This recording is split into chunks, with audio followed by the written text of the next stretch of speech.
HAL SPARKS radio program mega worldwide. I have come here to chew bubblegum and kick ass. HAL SPARKS, actor, comedian, and multimedia personality. And I'm all out of bubblegum. HAL SPARKS. All right, let's do this. Johnny Million, welcome to the show, my friend. Good morning to everybody listening out there in Radio Land. I feel it's bad that Johnny, on the live stream, you've got. I chose your background as the beach because I felt like you deserved a vacation, but I feel like it's in. I appreciate it. I need some sun, as the viewers like telling me. Oh, that's sweet. Isn't that nice of them? And it's mainly because I got a bunch when we went to Disney World. We did a lot of walking around outside, and contrary to popular belief, well, you know me, I don't tan, I freckle, and then I burst into flames. Right, that's right. I don't. I actually caramelize quite well. I got a good olivey, orangish hint, tint that's always happening under the surface. And then if I get some real sun, it turns into a nice cross bun color. You know what I mean? Like the top of a KFC biscuit. You know what I mean? Like, or a bun. You know, the rounded, glazed, buttered brown. That's what I'm always shooting for. I was hungry before we started the show. And now you're thinking about my buns. This is now I'm thinking about it. No buns. Oh boy. So all right. The big news, obviously, is John Bolton's house raided yesterday by the FBI in an attack on, wait for it, the deep state. Now, first of all, I knew it. They finally found the deep state. Rip the mask off that guy.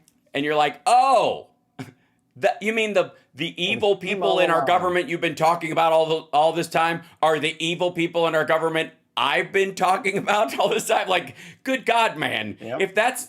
Also, I was very confused when they kept calling John Bolton the face of the deep state, and they were finally going after the deep state. When I was like, I thought the deep state was behind COVID and climate change, right? So, sorry, John Bolton is the face of, move over, Al Gore, it's mustache time, and John Bolton is now it's him and Greta Thunberg, hand in hand, driving the climate agenda of the communists. Now,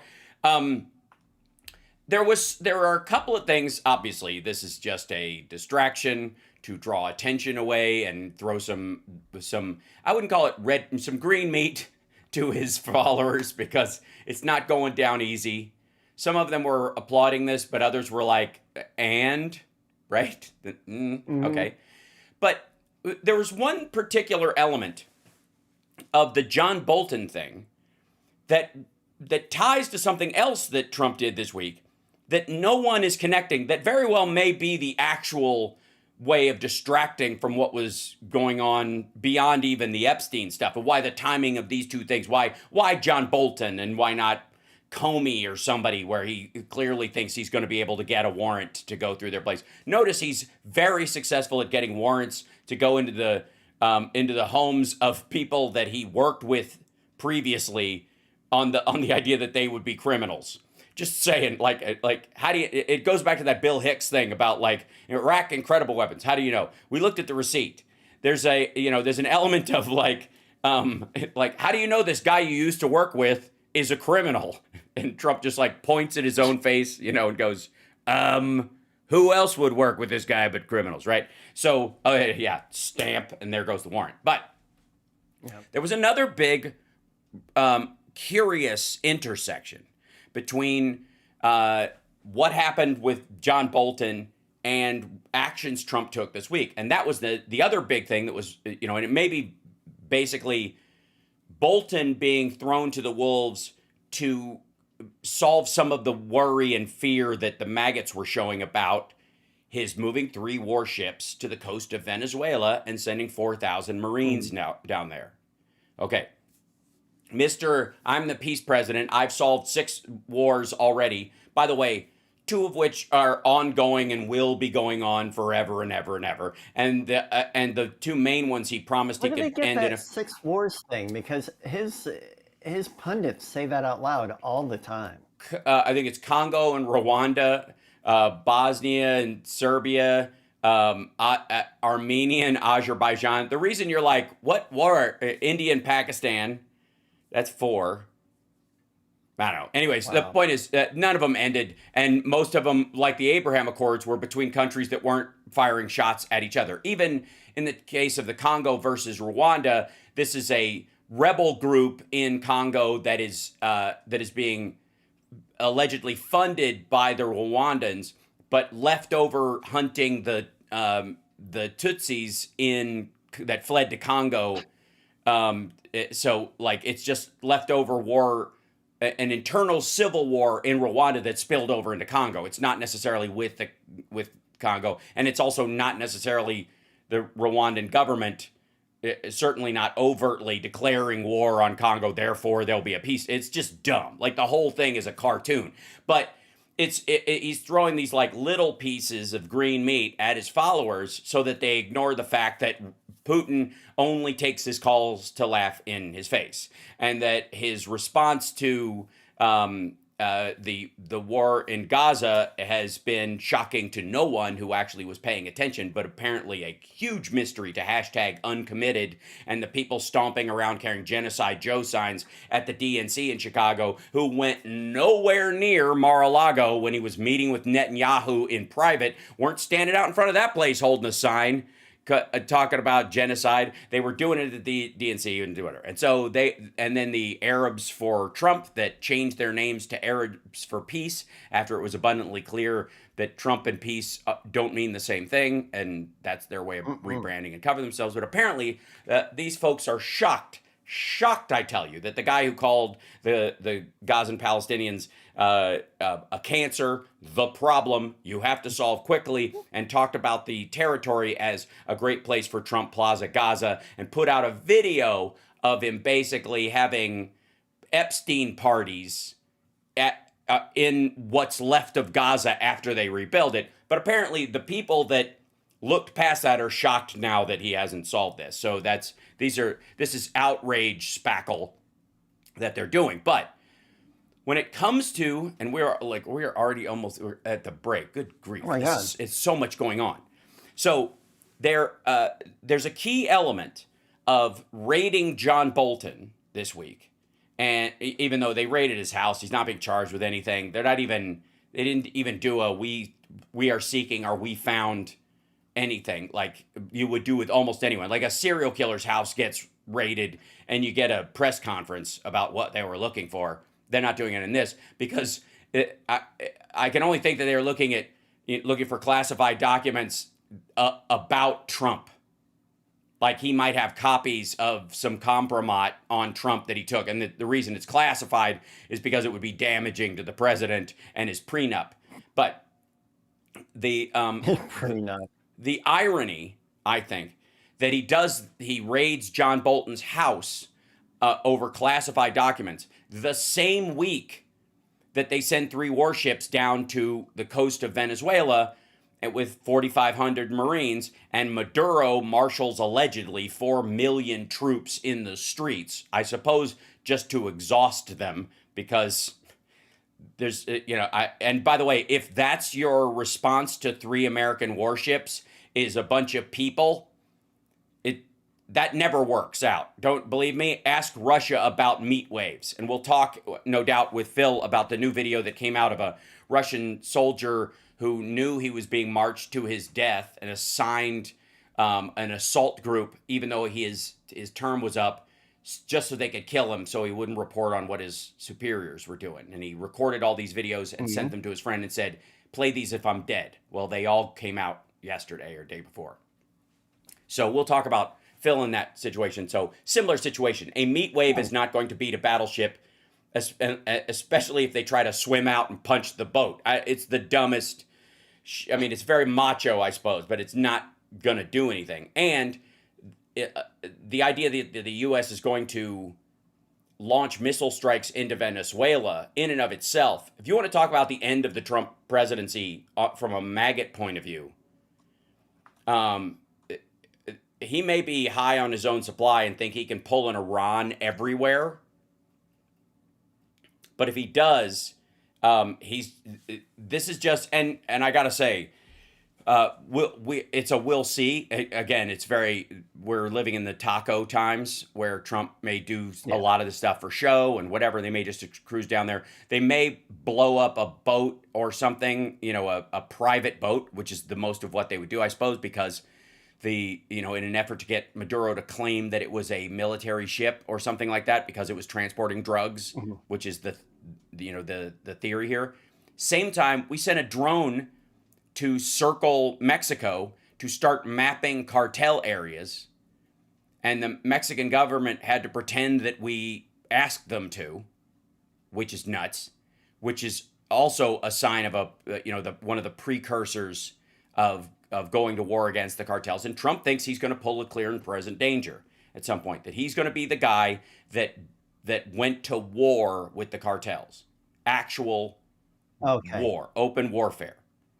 And that using his tough on crime storyline, which has worked very well, and we can talk in the next segment about how Democrats have ceded the issue of crime to Republicans by not being able to balance, proper policing and proper incarceration languaging with, over incarceration and over policing and that kind of stuff. And because it became a very black and white issue, if you will, or very divided issue, that they just almost stepped away from talking about it at all. That has changed, especially with what Newsom is doing and others, and will need to change. Otherwise, if you leave that field open, the people that will charge into it will be the worst of the worst. And that's exactly what Trump has done. And that's where this is rolling towards. If you don't deal with homicide statistics and drug, like sales and human trafficking and all that kind of stuff, and you pretend it doesn't happen, and you focus largely on, like the Innocence Project is an example of all prisoners, which it is absolutely not. If you allow that messaging to be carried, what happens is the Trumps of the world get to move in and say they don't care if you get murdered. And that's exactly what he's doing. That's why he did not go out on the street last night with the police. We'll talk about that when we come back. It's the HAL Sparks Radio program, mega worldwide. Now with a 100% more Foster. Is that, yeah. Mm-hmm. Yeah, it's Foster. Well done. There it is. Yeah, thanks. All right, we'll be back right after this.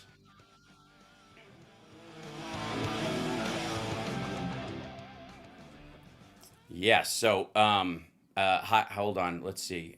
I got to figure out a way to, let's see.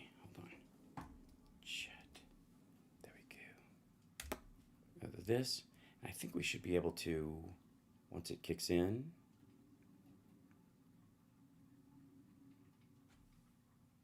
There it is. Okay, good. Voop. There they are. There. Yeah. Good stuff. Aloysius, cool. Our cats are not named after beers. They're named after streets in Chicago. That's right. Foster and Damon. Mm-hmm. Assuming they're rational, that's the problem. They're not. No, I'm not assuming they're rational. I'm saying that they are fixated. And that fixation was set upon them by Trump, namely like the Epstein stuff, and they can't let go of it because that's their mentality. They don't have to be rational to go, oh, wait a minute, I've been cheated. They just have to chase the car. 60 seconds. And that's what happens. Thank you.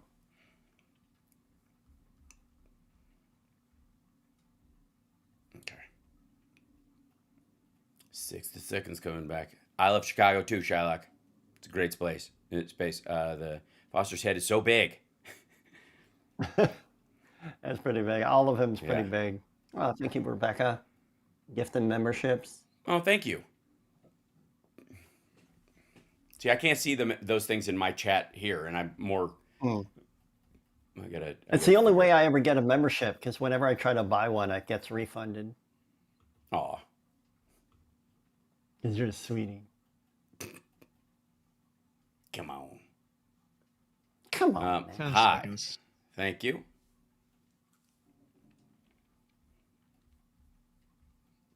Drafting something up. We'll be in a second. Welcome back to the HAL Sparks Radio program, mega worldwide. Okay, in an effort to cover for Captain Cankles, and the great makeup smearing of 2025, Trump did this thing where he handed out pizza to the police and the National Guard that he forced to come to D.C. To stand around with their thumb up their rectum while he pretends crime is going down because of him, and like they're a sports team, right? He brought burgers from the White House and pizza from Wise Guys or something like that, because I'm sure he got a deal from his old mob contacts. But one of the reasons he's doing that, and you know, the least of which is surround yourself by law enforcement, is the same reason Al Capone did. But he went to one of these museums, and he's getting his hand makeup ritual is becoming worse than his face makeup. Like it's even more stark and bizarre. Or this idiot thinks he's far whiter than he actually is. He's got, you know, like a lot of men his age. He's whatever condition he has for his face, where he thinks he should be more orange, he thinks that his hand should be lighter. Yes, because that's the part he sees. You know, the man hates mirrors because, again, he's not a real narcissist. He's got low self-esteem, so he avoids shiny surfaces everywhere he can. But you can see your hands, right? You can see your hands, and if you can see your hands, he thinks they should be whiter and more delicate, or, you know, bigger, I suppose. Maybe he thinks, you know, if black is slimming, white is expanding, so maybe he's trying to make his hands look larger if you squint. Who knows? But he's got that kind of like pale gray mixed with strawberrying that old men get if they have bad health.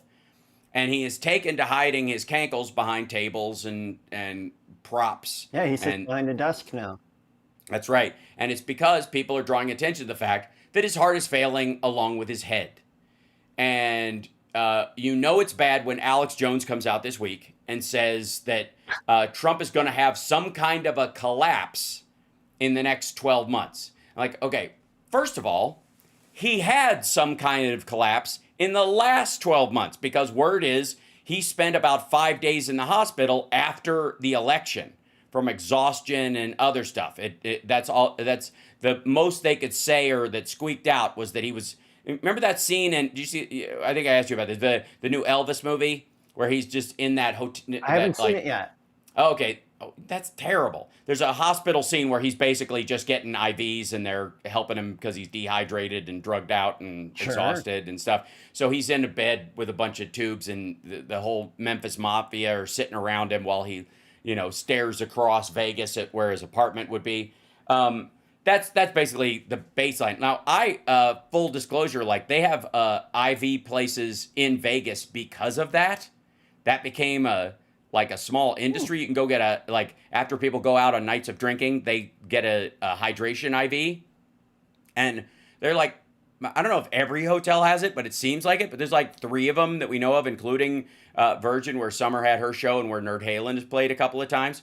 And I've done it a couple of times. It's fantastic.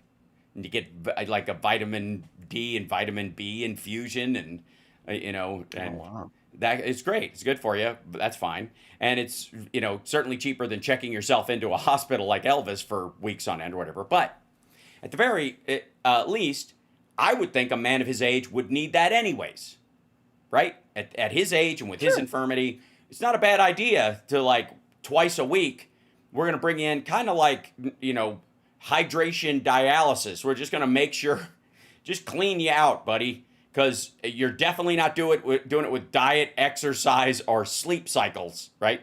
Mm-mm. And his the cankles thing is particularly concerning, and the hand thing. There's 2 things about it.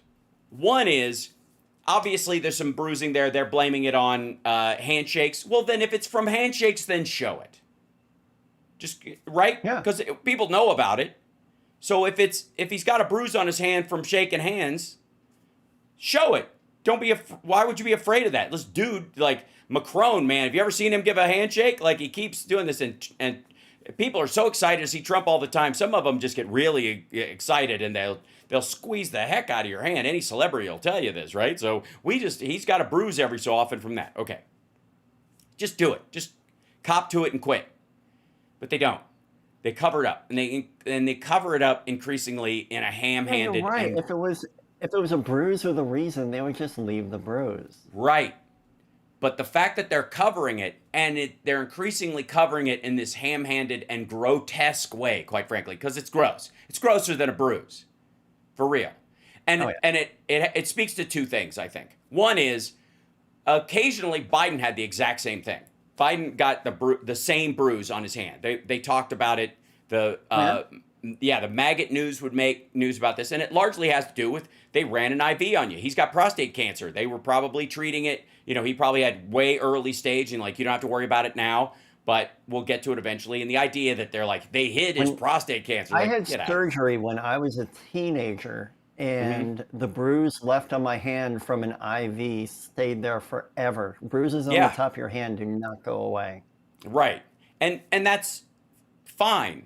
And it's also, the idea that somebody in even over the age of, I don't know, 60, that's the president of the United States, isn't getting almost daily medical checkups is a bit absurd, right? It just seems like these days, I would imagine, and this is just my own sort of fantasy about what it's like to be president, that they give you a little like stretchable tank top that you wear under whatever clothing you're wearing that's white or black, depending on what the color of whatever you're wearing. And it's got a heart sensor in it and temperature, sensors in it. So they know if there's a spike in your heart rate or if, something's going on before it happens. At least while you're at work, while you're at a major world event. So you don't barf on the Japanese prime minister or faint or fall down a flight of stairs because you get lightheaded, right? Ah, the good old days. Yeah, right. So I would think it's 2025. That's cool. It's 2025. If they had an anti-aging nootropic, like super serum that only the military has, that the president could get on the regular to keep them healthy because of the extremity of the job, I would think get it fired up. And if it bruises the back of your hand getting it, that's part of the job. You're like, oh yeah, as president, one of the things they do is they're always monitoring me more than anybody else. So they go in again and again and again. Oh my God, I get a bruise. And nobody's going to think about it. And it has nothing to do with me. It's just what we do with our presidents because we want them to survive and blah, blah, blah. Just talk. Oh, yeah, he's 79. But this is get him in for a nasty. tune-up. This is gross. This image, like anybody can look it up. On the Daily Beast, they have a picture of like a real close-up of it from yesterday when he was walking around a museum, or day before yesterday, walking around a museum, and then yesterday at the meeting with the police and National Guard. It's awful. Aren't they talking about getting into heaven? Like, does he Well, know that the end is nigh? Yes, he does. He absolutely does. He, and you can tell by the change in his language. And you can also tell that he is increasingly suspicious because he seems to be noting exactly what I've been saying about this whole Project 2025 bum rush that they are doing with having him sign stuff, that it felt like they were getting him out of the way. Set up all these executive orders that he will sign and get the big BS bill through. And then and then if he keels over, Vance can just lame duck it through and we'll just ride on the Trump legacy of what we wanted to do. He could just continue the plan, right?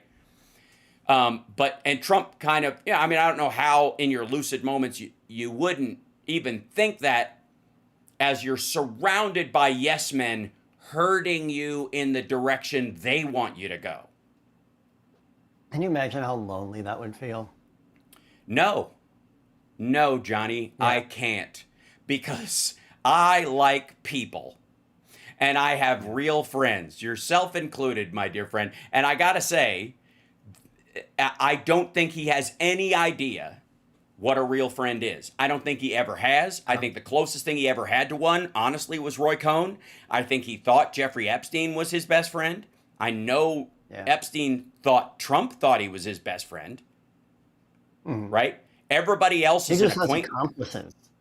Right, his accomplices. That's exactly right. He's just looking for people who will be in on the grift, which is not a friendship. It's sort of mutual assured destruction.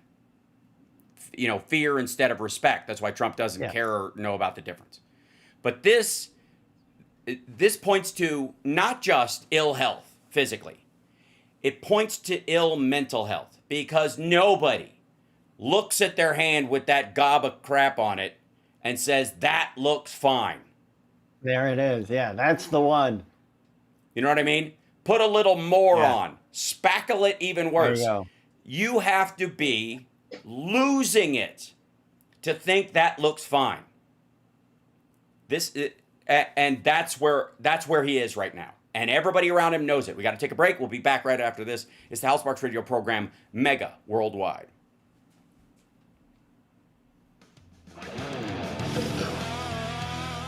I heard that. Got it just under the wire. Anybody in the chat ever hear of Iron Brew from Scotland? Scotland. Is it a soda? It's a soda, and it's a carbonated flavored soft drink. Like, they don't really say what it is. It's kind of fruity, like me. Sure, you are what you drink, I guess. Yeah. Got a little bit of caffeine in here, a little bit of quinine. Mm-hmm. As you 30 do. Seconds. Thank you.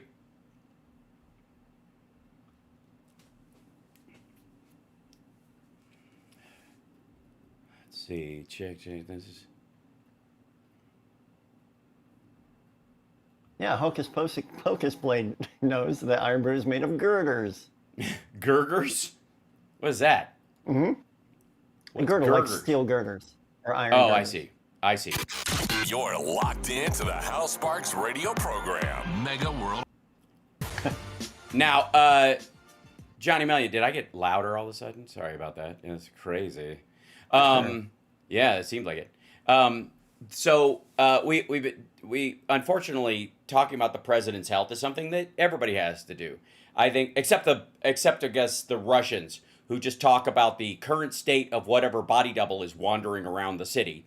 And my favorite, and I will call it a conspiracy theory because we have no way of knowing for sure, and it's adorable. Meaning it is beyond the realm of knowing the real truth, but to the point of it will drive some people crazy, and watching that happen is funny. But that Vladimir Putin's double met with Trump. And so Trump wasn't even sucking up to the real thing. That's amazing. Then, okay, so we get this whole thing. Trump's obviously got health issues. He raids John Bolton's house on the same day that they send boats down to Venezuela. Now, why would those be tied together? I kind of got distracted with the whole patchwork thing. Why would those two things be parallel? Why does it matter to Maggot World that John Bolton is taken out of the equation right as the boats are going down? It's because John Bolton was the architect of the sanctions against Venezuela from the first presidential Trump, the Trump presidential term, the first one. That's why.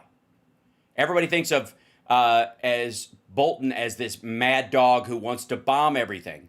But in actuality, Bolton was a mitigating force against Venezuela, in the first term. He argued he wanted, and he described it as Darth Vader's force choke on the Death Star. That's what he wanted to do to Venezuela with sanctions. That's literally how Bolton described it. But he didn't want military stuff. And everybody down there, by the way, was saying, you can't just do it that way. It will definitely make life, hell for the average Venezuelan, and they'll hate you for it. But Maduro will hang on. And he did. And he killed a bunch of people. He killed, like the protesters. I want to say it was like 138 20-year-olds, 20 to 25-year-olds were, shot with shotguns in the street, protesting, for democracy in this. And for all of those that like America participated in a coup against the Maduro's fighting back. Okay. Chavez, you could argue that Hugo Chavez was a legit socialist who thought, we'll use oil money to pay for my socialist revolution. Absolutely. That's clearly how he thought it would work. And it did for a while. Until the guys he put in charge of the oil screwed it all up. And one of the reasons why the oil from Venezuela got a bad rap as far as its quality is because they just thought they could stick drill a hole anywhere, and the oil is the same everywhere. Just, it doesn't matter. Just sell all of it. That's all we're going to do. And it will pay for all the social programs, which I get it out of the gate, but ultimately it drove down the value of Venezuelan oil, even if they have these large reserves. And that's why Trump always talks about the tar from there and why the processing of it is so hard and why it's basically oil for the third world, right? Why China was the biggest, even when China takes Venezuelan oil, it doesn't go to Shanghai. It doesn't, the gas and the fuel made from it doesn't go to Shanghai or Xi Jinping's, airplane. Right. It goes to the hinterlands. It goes way into Xinjiang and the Western territories, which is impoverished and terrible. So they can make, oil literally to burn outside your house and, to heat it. So it's the reason it got bad was because, Chavez, I think, had bigger dreams. His eyes were bigger than his stomach in terms of what they could accomplish. And he put in Maduro as his foreign minister who had worked his way up there. And everybody around, and this is another sort of Putin moment, Chavez thought of Maduro as too dumb to take his place initially. And everybody around him thought too dumb to take his place. And then when he got cancer, he was looking around at all the guys who were smarter and was worried that, if I beat this, I want to be able to take the job back. So the idea was hand it over to Maduro. He's stupid. People will ask for me back. And then he went to Cuba and died of cancer. But Maduro, had the illusion of carrying this on for a little while, and then basically did exactly what every alleged socialist dictator in South America does after a while, which is exactly what the oligarchs in Russia do, which is exactly what the Elon Musks of America want to do, is that it doesn't matter whether it's socialism, communism, or democracy. The idea is they play nice until they get into power, and then they turn it into authoritarianism because that was their goal all the way. And the issue that most people have in these circumstances, that instead of recognizing they were tricked by a wolf in sheep's clothing, they go to the Spirit Halloween store and buy a sheep costume. And join in. And that's where Maduro's situation is now. And the only way, because of the oil sanctions that they have, is that there are no sanctions on drugs. They're just illegal. So you can't limit the price. You just have to sneak the stuff through. Like boats under sanction with oil can be stopped and turned around by military. But like you can sink a boat full of drugs, so they just use submarines.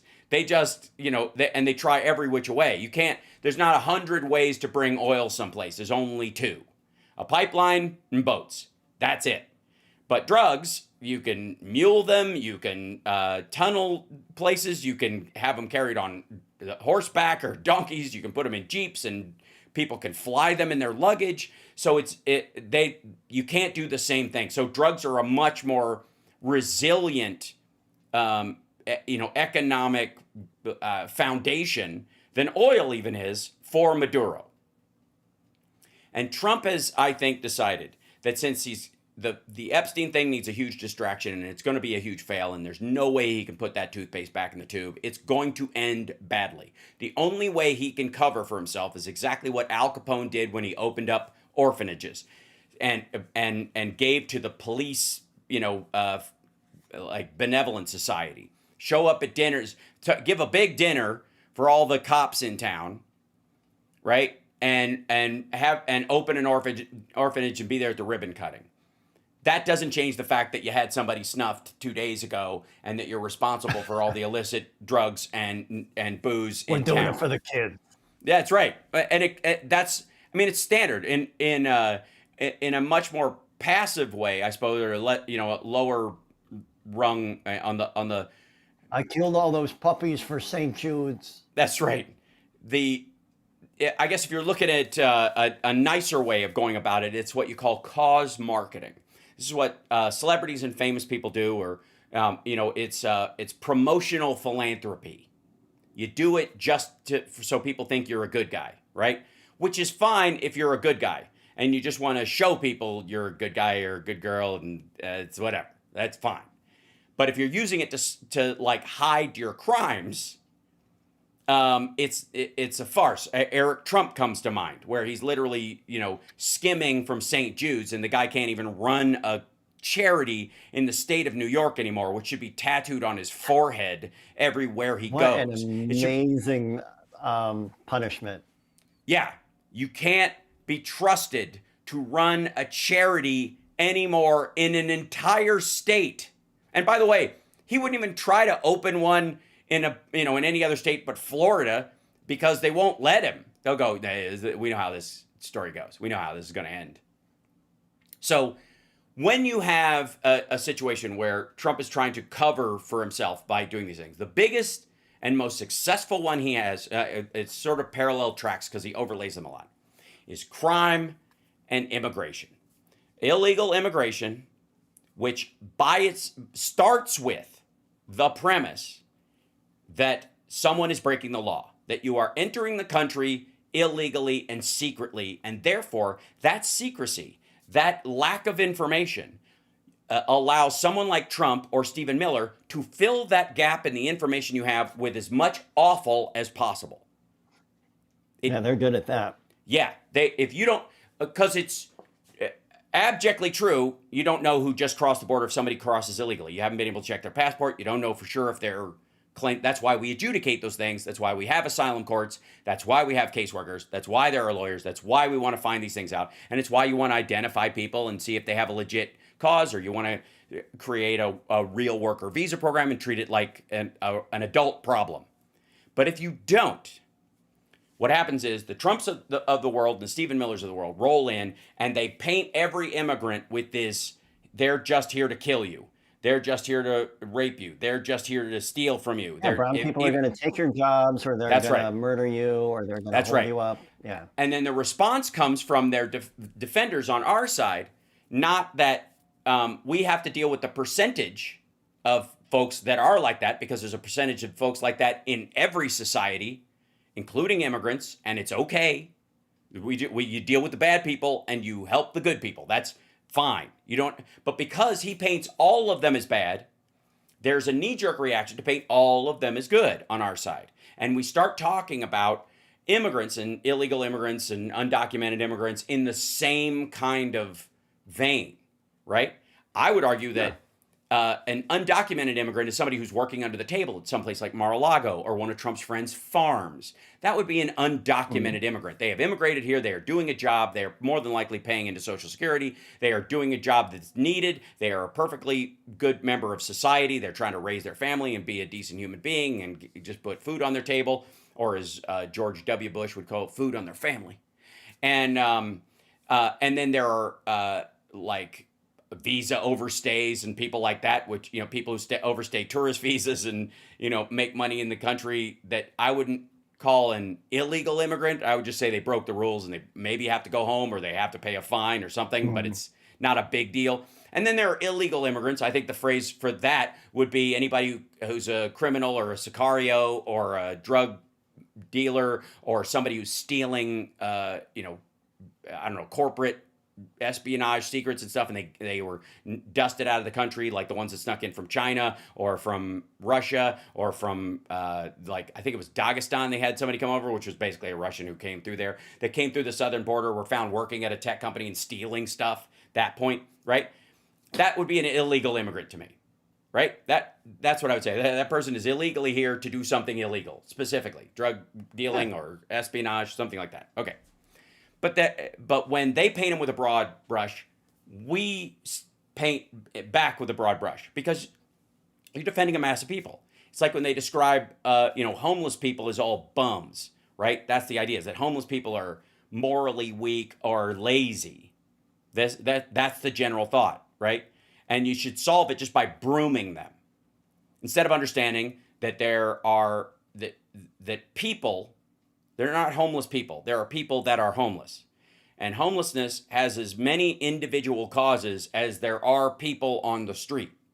And that you have to recognize that there may be patterns within that, and there may even be overlaps in those patterns. Drug use, losing a job, getting evicted, that kind of stuff, or just being evicted because the job you had was shut down. Those are two different people. Homeless maybe right next to each other on the same sidewalk, but will they have the same path out of that circumstance? Of course not. And so when you talk about them in a tribal sense, when they vilify them as a tribal sense, and we defend them in a tribal sense, we miss the humanity of the people involved and the complexity of the actual issue. That's that allows, when we ignore the complexity of an issue, that allows the simple answer. It allows people like Trump to come in with populism and say things like, "This is just common sense." No, it isn't. It's a common misconception. I would argue that it is a common misconception that everybody that comes over the southern border is Hispanic, that they all hang around Home Depot. Like a common misconception is another word for prejudice or or racial profiling, right? In this regard, and that common misconception you can weaponize and call it common sense. That's what they do. That's and that, by the way, is what Cenk Uygur and people who are allegedly on the left, that I would say they call populism, because what they won't admit to is that it's a bill of goods, that they are succouring their own supporters, because I don't think anybody really believes that Trump is against, quote, the elites. The man desperately wants to be an elite. He desperately is. He's trying to convince the world. Look at the gold leafing in the White House. What is that if not trying to convince other elites in the world, namely MBS and Vladimir Putin, that you are one of them? That when they come to the place where you work, instead of being superior because you were chosen by your people as an elected official and you represent not yourself as a leader in this situation, but the entire country. And so while there should be a nobleness and an honorable nature of the space that you're in, nothing wrong with having the White House look good, but it's not ostentatious because you got to pave over the rose garden, right? You're looking good, right? Well, he can't walk on dirt anymore. What do you think that's about? You think he paved over it because he's worried about the women in high heels? He paved over it because he can't walk on grass unless he's wearing golf cleats, or he'll fall over, and he knows it. All right. Well, we'll get into the fact that the man says golf is exercise and takes a cart to every single hole, right up to it. He pulls the cart up on the green 8 feet from the ball. I hate golf, and I know that's a no-no. After somebody else dropped there for him. I'll have you know, I was taught how to play golf for a charity golf thing I was doing by the drummer of Steel Panther, and he was an excellent instructor. And not only did stick Zadinia, oh, did we lose Johnny? Did he freeze up on us? Oh, there you are. You blinked for a second. You're good. Okay. Not only was Stick Zadinia a fantastic golf instructor, but he taught me great etiquette and how to care for the green that you're on. Fill your divots and don't drive the golf cart up onto the green. So we'll be back right after this. It's the HAL Sparks Radio program, Mega Worldwide.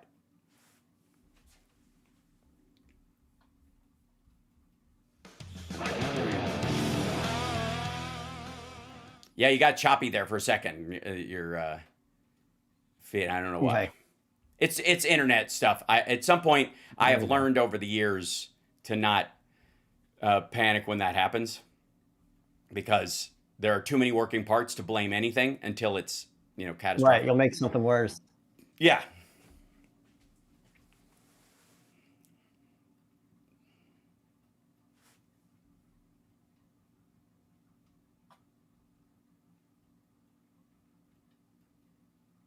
Mm-hmm. Mm-hmm.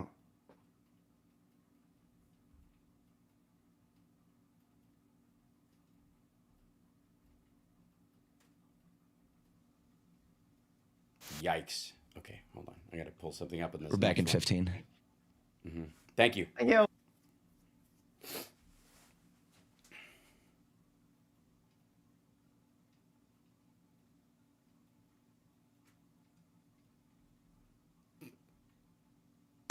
Welcome back to the HAL SPARKS radio program, Mega Worldwide. So, right now, Trump has sent 3 warships and 4,500 Marines off the coast of Venezuela. He has apparently told, he did on a hot mic, told world leaders that he thinks Putin wants to make a deal for him. Isn't that adorable? For him. He wants to make a deal for Trump? Yes, like as a gift, you know. That it's not because, like, he wants to make a deal, but he thinks it's really because they're friends and they're close. Which I have to say is just as nuts as thinking that that peanut butter you smeared on your hand is going to cover the fact that you have a bruise. Or whatever, like, we'll have to come up with whatever that... Because I love peanut butter. I think it's more like cat vomit. It's the light color of cat vomit. So, So, and... like a really sturdy hummus. It's very pink, though. He thinks he should be pinker and rosier because it has a pinkish hue to it. Anyways, so Wall Street has now, it's reported that Wall Street is now using private labor data because they don't trust the Bureau of Labor Statistics after Trump attacked them and is requesting better data so that they can know the truth about where the market is headed and how much money people will have to spend. They're going to go just hire private firms to get them the data they need on hiring and firing and So over and over, there are places where Trump is every signature aspect of his presidency that he sold everybody would not only be happening immediately and beautifully and better and sexier and taller and more orange and warmer and yet cooler at the same time. And all of those things. Yeah, I don't know. It just everything he promises. That the more we get into his term, in the first year of his term when he made all these big promises, not only that they were going to happen, but they were going to happen quickly. And that the only reason they hadn't happened quickly is just because people are too stupid to just do it. Now, when it comes to the border, this is where I think the illusion of that being the case has been stronger than anywhere else. That border crossings are down to near zero. And all you needed was a new president, right? You don't need a new bill. You just need a new president, right? That's the argument. Okay. Never mind the fact that soon as he came in, the executive orders he signed and the funding that he had, he declared it an emergency at the border. And that gave him funds that were available to the president in an emergency to militarize the border for a short period. Think Pearl Harbor. Same level of emergency funding you could get on a Pearl Harbor, he was using everywhere. The fentanyl crisis, homelessness, all this stuff. It's an emergency, and everything has to be addressed as an emergency. Well, here's the problem. After a while, an emergency falls into a crisis. A crisis is something that is a short-term problem, but that has multiple factors that take work. An emergency is he's having a heart attack. A crisis is right. Yeah. A crisis is he's got he needs a stent and his liver failure. And if he doesn't start eating better and stop inhaling cigar smoke, he's gonna croak. And we've got to have an intervention. Right. That's a crisis. That's a manageable series of emergencies around a particular problem. And that's why we have a climate crisis, not a climate emergency. Because when you tell people it's an emergency, they go, I can't do anything about it. What am I going to do? Spackle the sky? Smoke them if you got them. Don't look up. That's what happens when you call a crisis an emergency. But that same thing happens with the funding. So Trump comes in, declares everything an emergency, and he gets access to funding for a while. But that funding runs out. And then you have to go to Congress and say, okay, we fixed the emergency, but this is a crisis. Or the emergency isn't over. Here's why. And then they have to write you a check. And that's where Biden was saying, look, we can do some of these things, but we got to deal with, 7 million Venezuelans, by the way, who are still coming to America because they are fleeing Maduro because of the sanctions put in by John Bolton in Trump's first term. That's where all the Venezuelans came from, for the record. About 7 to 9 million of them fled, and about 2 million of them headed towards the United States. Like that, the rest of them spread out around South America. So we've got to deal with these people because they have a legit reason to flee their country. They're in danger. If they go back, they'll be killed, like the people that were murdered in the street. We're going to help them. Trump just decides, the hell with it. Build that wall, right? And then the funding from that has to come from somewhere. So he steals it. He uses emergency funding and steals it from the military.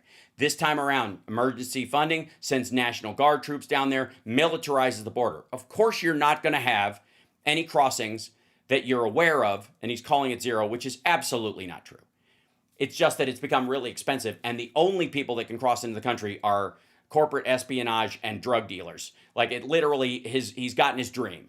Any working immigrants can't afford to come across the border right now or can't make it, but anybody who's got 20 grand to burn can get in easily a couple of times a year.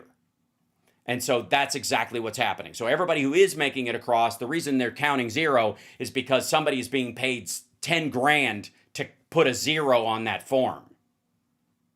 But if you militarize the border, eventually you have to go to Congress and say, hey, this has to be a permanent state. And that's where the funding in the big BS bill came from. So yes, Biden was right.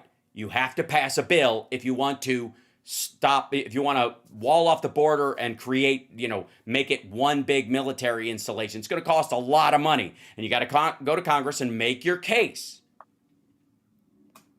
And when Trump started to make that case, it was the Chip Roys of the world. Chip Roy is not running for office anymore because Trump's going to run, is going to primary him. So he's trying to take the AG job in Texas. Because he knows he's going to lose because the redistricting is not going to be as harsh red around Austin anymore because their redistricting purples up a bunch of districts, which is going to cost them. It's so, again, thank God, because they're dumb. Thank God they're dumber than they are evil, and they're pretty evil. But in the case of these, even their plans just suck. So when it comes to the border, you have to pay. If you're going to have National Guard troops down there, they got to eat. They got families. They got to have places to live. And they can't drive 4 hours out, into the middle of nowhere in the morning, work for 30 minutes, and then drive back because that's their work day or their patrol, the length of their patrol. So you're going to have to set up stations along there. I mean, there's a reason why a prison wall has a tower every few feet. Because that's what it takes to cover just a couple of hundred people or a few hundred people trying to get out of there all the time. You need a tower every, 60 feet. If that's what you're going to do to the border, that's what it will take. And there's going to have to be living quarters and food supplies and they're going to and schools. These are going to be effectively the world's longest military base. It'll be like the equivalent of the line city in Saudi Arabia that they're trying to build across, the big mirrored line city. Do you know about that, Johnny? I'll share that with you. I think I've heard of it. Yeah, it's a little silly. Okay. But you're going to have to build the equivalent of that along the border. That's what you're going to have to do. And that's going to cost a lot of money. And what they're trying to do is hide the fact that it's going to cost a lot of money. And it's all going to be borrowed, by the way. And this idea that prosperity is going to pay for it is insane. Dollar's going down. The inflation is still going up. And the Fed is going to have to lower interest rates because they're crashing the economy on purpose.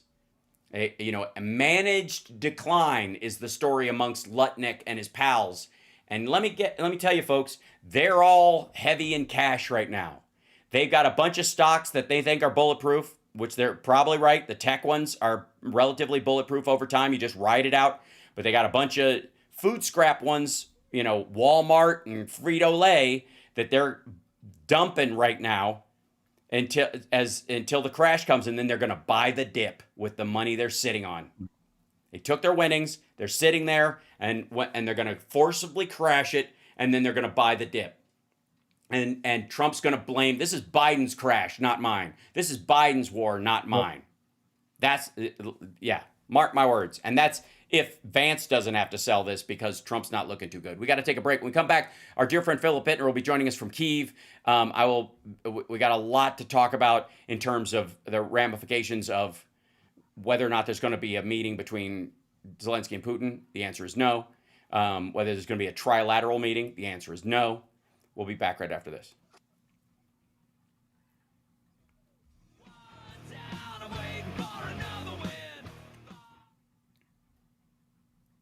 Okay, so the line, Johnny Million, is this.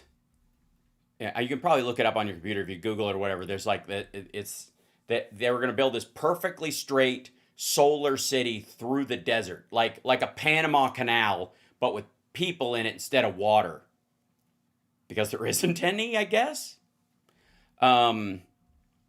Just bizarre. Why is this? This Safari being a jerk? We don't know.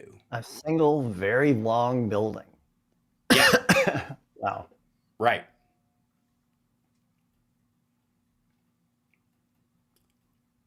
Aiming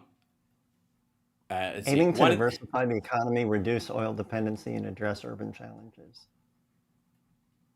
Right.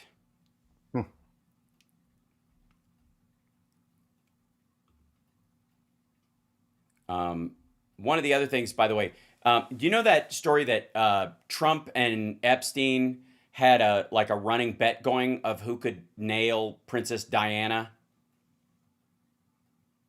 No, I didn't know that. Yeah. So they, according to Maxwell and others over time, they had this, and Rich and Michael Wolff, they had this running thing about who could nail Princess Diana, that they both were had their sights on her after she was divorced, and so they were both going after her.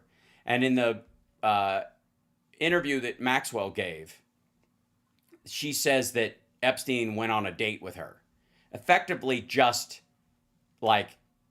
poking Trump that that Epstein won the bet.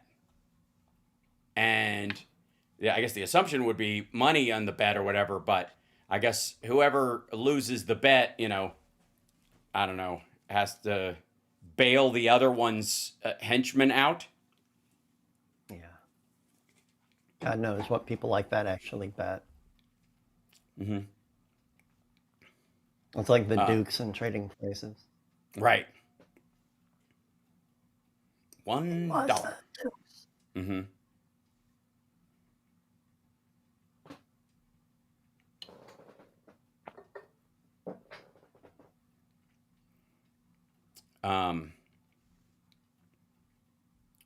Jesus. And Maxwell said that is this all from that testimony that was released? Yeah. There's a couple of primary elements of it, and I talked about it on my stream yesterday, and I did a Substack about it as well, that Todd Blanche was there to manage the answers, which means that he knew the answers when he went in. Because as a lawyer, you never ask a question you don't know the answer to, or you don't want the answer to, which is what they really mean. Yeah. And so in this particular case, he sat down with her and he asked her, did you ever, see Trump get any massages? She said no. Didn't ask her about, sex or any of that other stuff. And then on the plane, she's like, on the plane, no. Then he didn't follow up by asking about any of the properties. Anywhere else? Right. And also the difference between did you observe anyone having sex or any inappropriate behavior, and the fact that a participant does not observe. That, right? Because thank you. And a voyeur is not observing. A voyeur, if you're engaged sexually, if they know you're in the room, you're not observing them. You're having sex. You're just a job title. Yes, you're a voyeur in that situation. I don't know. Does Phil know that he's supposed to come in on eCam? I hope so. I don't see him yet. I don't know. HAL Sparks radio program, Mega Worldwide. I've had people walk out of me before, but not when I was being so charming. Video streaming at HalSparks.com. I don't care for you if the putrid sludge Yeah. you're troweling out. Damn, cuss face little pimp stick. True progressive talk. Oh, gotcha. Gotcha. Okay. Phil is under the weather. Beg your pardon. I just saw this message. He's not feeling well. He's safe. He's, believe me, in his case, I hope it's just hungover, considering the circumstances. But they went at it this week because Or presently drunk. Yes, right. That's fine too. It is late in the evening when he does the show in Ukraine, anyways. Yeah. So, yeah. And we had a question from Poo Picker Rubbers. A question for Hal about deploying more National Guard to 17 states. Always announces this stuff right before the weekend. Trump does. Yeah. Right. First of all, he can't because he doesn't have those emergency powers in the states. And again, if he does, they get asked to leave. And also, you're not deploying. The states. The National Guard belongs to the states. And you can't deploy the National Guard from one state into another state without permission. So you have to call up the National Guard inside that state. So even in those states, you're still dealing with like Californians policing Californians and people in Illinois policing people in Illinois. What Trump thinks he's calling up the National Guard is that it's going to be a bunch of Texans. And this was, by the way, the plan on January 6th. So on January 6th, one of the things about the 10,000 troops, right? One of the things about the 10,000 troops that he was offering to Pelosi is that in retrospect, that there was an attack. The idea that it would have been good if there were National Guard people there to defend the Capitol seems self-evident. It seems like common sense. But I would offer that it is actually a common misconception. Because in this particular case, because D.C. is a federally controlled city, the President of the United States can call in National Guard from wherever. They don't have to be the Maryland National Guard. They don't have to be the Virginia National Guard. They can be, but they don't have to be. He can bring in the Texas National Guard. He can bring in small groups from National Guard. Like, he can request specific troops from everywhere around her, meaning loyalists. Right. So imagine this. You're Nancy Pelosi. The sitting president has just lost the election. And he is saying he has not lost, and he is fighting it in court everywhere. And he's lost every single he's got his every court case. They're getting thrown back into his face. Everything he's doing. And then he proposes he's going to gather 150,000 of his supporters 2 blocks from the place where they count the votes in a big mass and then give them a big speech. And he won't give you the text of the speech. And then in the text of the speech, the night before the thing, it says, I'm going to walk down there with you and you're going to have to be strong and all this stuff. And then his own people go, gotta fight. If you got to fight. If his own people go, if you put, I'm going to go down there with you, the Secret Service has to do a bunch of prelim work and they'll know you're coming. Think about that for a second. If you turn the rally officially into a march by saying we're all going down there, and you officially say it in your remarks, you're speaking as a campaign now, and you've got to let them know. Otherwise, they'll start blocking people as they go, right? And there'll be enough cops there. They'll go, okay, if this is in the remarks, they'll know you're going to do this. And even if you don't try to get a permit, there'll be DC cops all over the place. They'll build up the big barriers, the metal ones we saw after January 6th. They'll put those in for the count. And you'll never be able to get past them. So what you have to do is you have to take that part out of your speech and put, I'm going to go down there with you, and we're going to march down there peacefully and patriotically, but if Mike Pence doesn't have the strength to do the right thing, you're going to have to be strong, or you're not going to have a country left. Which is, don't fire until you see the whites of their eyes. That's what that is. And so you're Nancy Pelosi, and the president is going to put this rally together, and he offers you 10,000 National Guard troops from wherever. and he wants to pick them. Not Maryland. We want to bring in the Maryland National Guard, or we want to bring in the same National Guard troops that cover when we do the area when we do a parade. And by the way, this is after multiple red states had started suing places like Georgia for the vote not going their way. Remember that? They thought they could sue to change the voting standards in another state. And it was all the states that were in that lawsuit that were going to send their National Guard troops to be a part of this thing.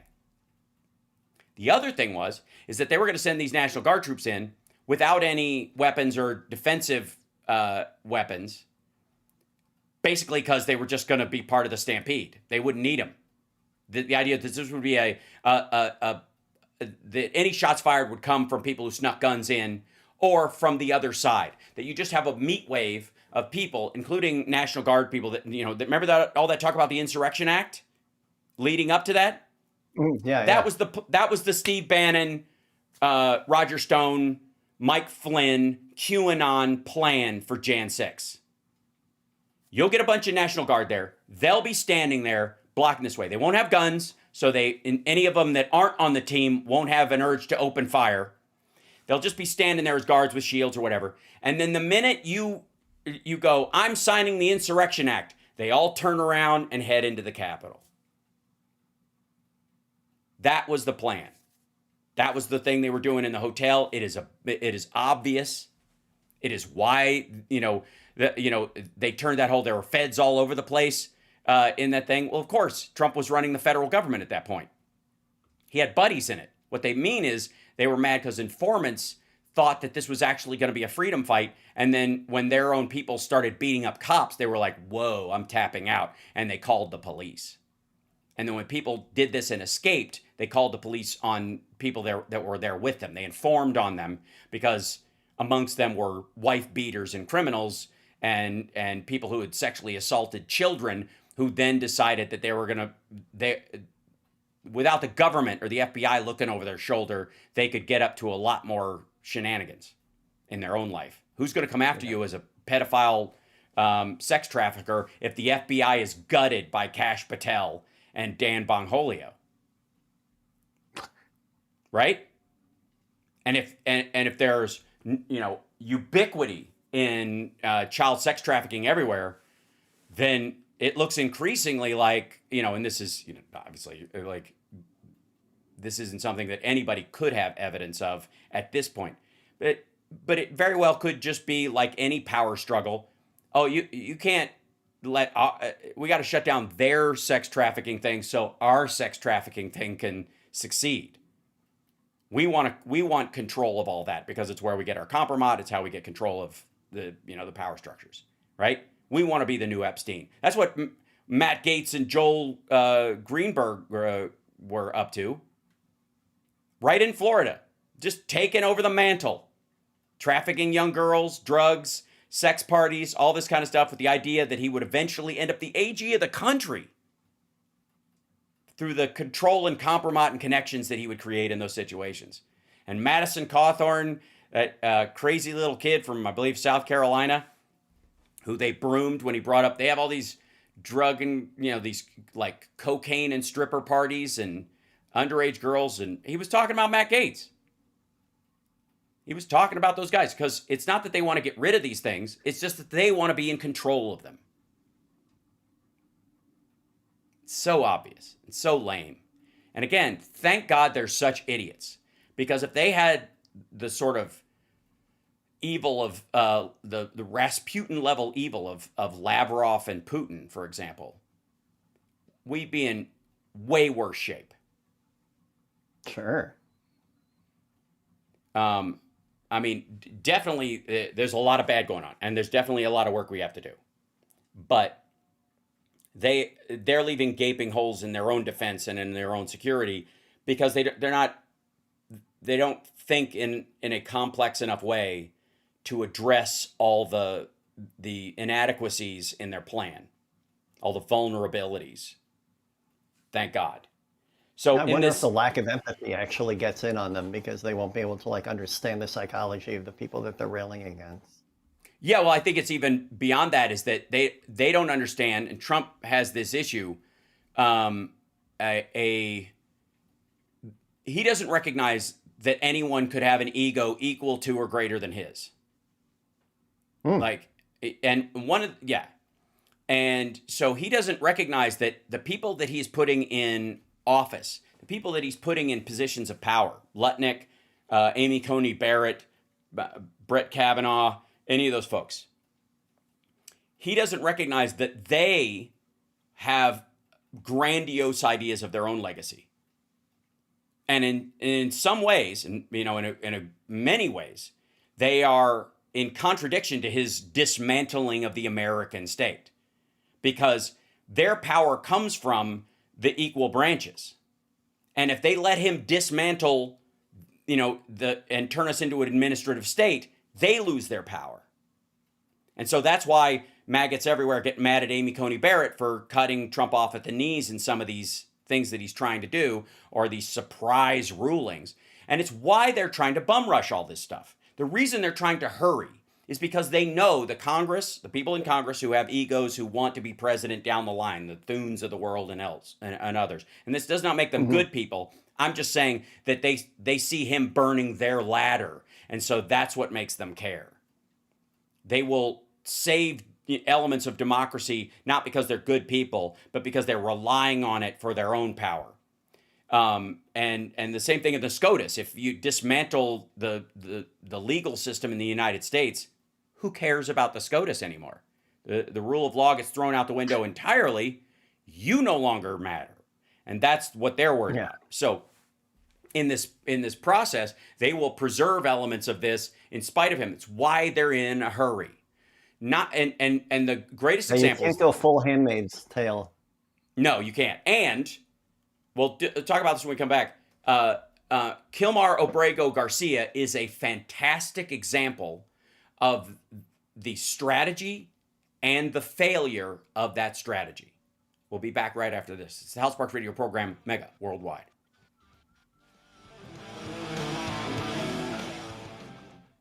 Oh, yes.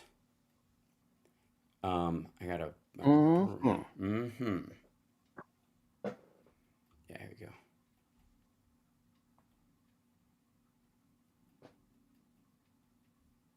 Here you go. Yeah. Yeah, because Garcia was released from federal prison, federal custody on Friday, and he's home in Maryland. And he'll face charges, and he'll go through it. And if he was found guilty of it, bye-bye. That's how it works. We want due process because we don't want a government that can just scoop people up and disappear them. Right? That's the primary reason. Now, do I think he's actually guilty of this? And do I think it's... no. Do I think they've trumped this up? Yes.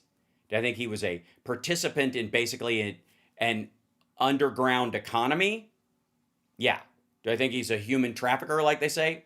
I don't see that from the video they released or any of that. If they have evidence, bring it forward. Thank you. But, okay. Thank you. You're locked into the HAL Sparks radio program, Mega Worldwide. Well, Ice Barbie is mad. She's big mad. Christy Nome, the cosplay clown from the Trump administration, who, is literally, they call her Ice Barbie, but I feel like it's like, she's like more like a paper doll. I gotta say. I think she's more of a paper doll. You know what I mean? She's two-dimensional, and she just wears a bunch of different outfits. You just snap on the outfit, right? With the little paper tabs over the shoulders. She's very mad that Kilmar Abrego Garcia is out of federal custody as of yesterday and back home with his family in Maryland, where he will await charges and be given due process about the accused behavior that they want to charge him with. In which case, by the way, if he is found guilty, he will be sentenced in an American jail for the term of that whatever he's found guilty of. And I'm gonna tell you, folks, even if Bondi's DOJ finds him guilty, even if he is guilty, and he does his time, he will stay in America where his family can see him in jail. And when he gets out, Donald Trump will not be president. I got to tell you, it will be after, depending on how much time he gets, probably be 8 years max, I think, 8 or 10 years. He will get out just in time to miss Donald Trump's poorly attended state funeral. So, I mean, I'm just doing the actuarials on this, right? So, Kristi Noem's very mad that liberal judges released this monster back out on our streets. Okay. Well, first of all, he's not out on our streets. He's back at home with his family. And I think he was working as a roofer when all this went down. And again, the idea, this also goes to our idea about like immigrants and immigrant crime. One of the reasons why the conversation about immigrant crime gets very testy, I think, is because the Trumps of the world weaponize it, and everybody on the other side, on the activist side, acts like none of it happens, or that it is that the percentage of crime is because it's significantly lower than the locals, because of citizens, that that it is somehow less severe or something like that, and that's not necessary to the conversation. It's a red herring. It's a straw argument. It's a haystack argument. It has nothing to do with the concept of how we create a legal immigration system that helps anyone. If you're caught up in the legal versus illegal crime, how much that you're being drawn onto the field that Trump wants to fight this on. And in the particular case of immigrant crime, a good portion of the crime that does happen, which is, I would argue, probably equal to the general populace. The reason that it statistically doesn't register is because it's against other undocumented immigrants or people in the community who are connected to other undocumented immigrants, and they don't want the police or anybody around them to come in there because they're worried that ICE will round everybody up, and their family members and the like. So they don't report crimes, and they don't report rapes and that kind of stuff, because even if it was done by an undocumented person, or even if it was done by a citizen, quite frankly, in their community, because they're afraid if the police come in and start asking questions, ICE will soon follow. And that's why you don't want these giant raids happening in kind of this broad sweep, because then everybody you don't get the criminals. And 70% of the people you're scooping up were just working at a grocery store or on a farm or something like that. And then Trump has to do this weird rollback where we're going to have like the farmer will have an honor system where the people that work on their farm, they'll be responsible for them, which they absolutely cannot be. That's just, I don't even know what that means. I don't think they know what it means. He just said it. There's no bill going through Congress. There's no... We can't be responsible for them because that rhymes with slavery. That's right. Yes, that means you own them and their crime. So let me get this straight. A farmer brings in a bunch of undocumented immigrants, legally undocumented, whatever that means. So technically, I guess they're documented now because there's some sort of, they got to have something, right? Its honor system has to have a paper trail. Right. So they have this paper trail. And in this paper trail, one of the people that's there gets drunk, gets in a bar fight with somebody and kills them, sexually assaults somebody, is involved in domestic violence or something like that, like a percentage of humanity will do, wherever they are, whoever they are.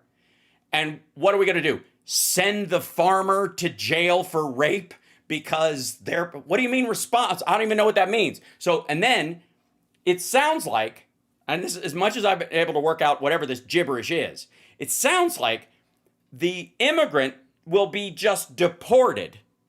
So they beat their wife to death or rape someone or steal something or rob a bank or, get involved in a drive-by, whatever pick your freak out headline.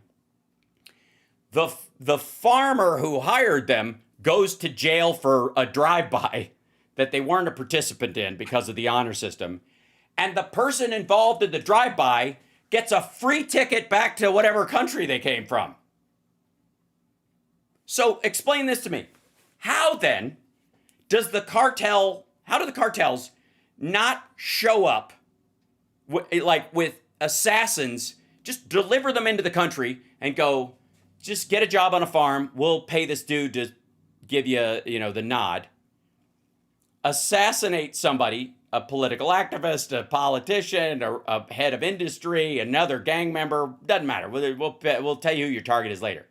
And then your boss will go to jail for it, and the United States government will give you a free plane ticket back to your country where you will not be prosecuted because a case was not brought against you for it in the country that you were sent from, and they're not, murders that happen in the United States are not their jurisdiction. What? Like, how does that even work? And this is one of those things where it's so maddeningly stupid that I don't even think, I think the people around Trump who like smile like Lutnick or Burgum when he says stuff like that, they're kind of laughing at it. Because they know that he tells them behind, he loves to troll the media. That's what Canada, 51st Day, Greenland, that's what that was all about. Just bait, right? And he knows they'll run with it and it will help. And he goes, I do it all the time. Like he tells them that all the time. Michael Wolff has said so. Trump said it in multiple interviews. I do stuff just because I know they'll take the bait, right? So I think the people around him think that he's not serious when he says some of these things. And so they just kind of all laugh, especially the nuttier they are. The problem is, the nuttier they are, it seems the more attached to them he becomes over time, almost as an ego defense. They're calling what I said a 100%. joke. I was joking, but they can't call it a joke. If they call it a joke, how dare they?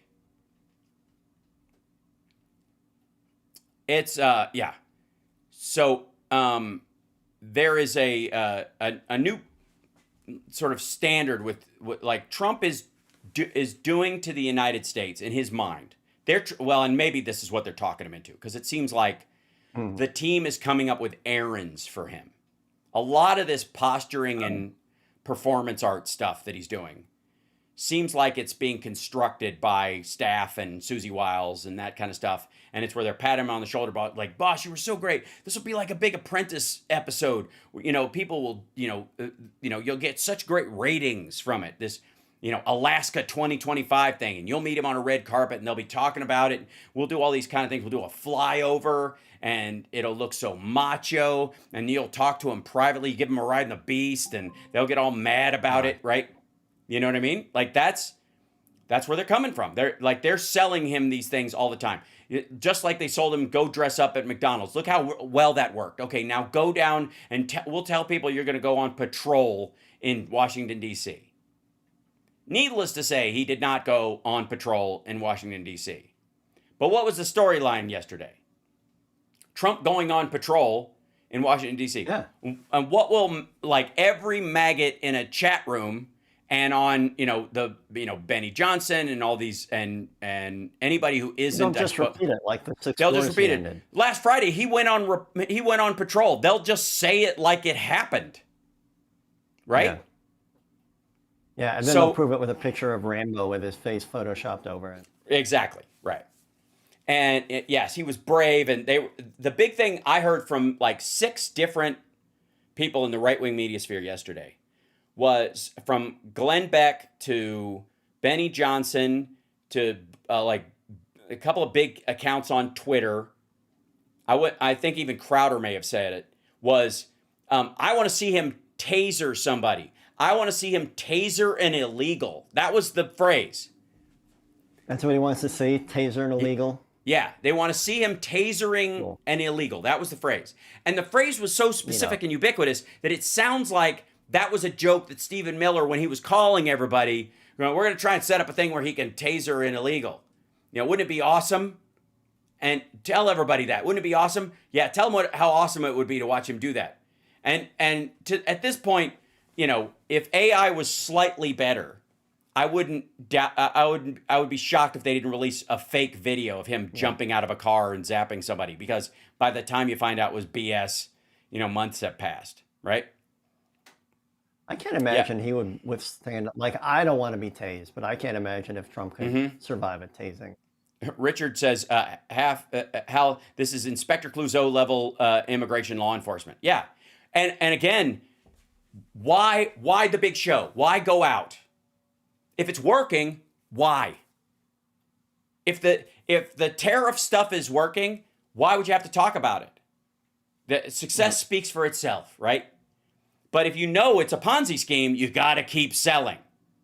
You always have to keep selling. And by the way, that is one of the reasons why Democrats, and we got to take a break, have a lesson to learn from this. And I'm going to tell you what the lesson that Democrats need to learn from Trump when we come back. It's the HAL Sparks radio program, Mega Worldwide, now with 100% more Johnny Million. It's Johnny Million. Also, next Friday, Flapper Show for my Patreon supporters and for members on YouTube. Yay. So become a member on YouTube or join the Patreon. You get a free comedy show every month live from Flappers. Very exciting. We'll be back.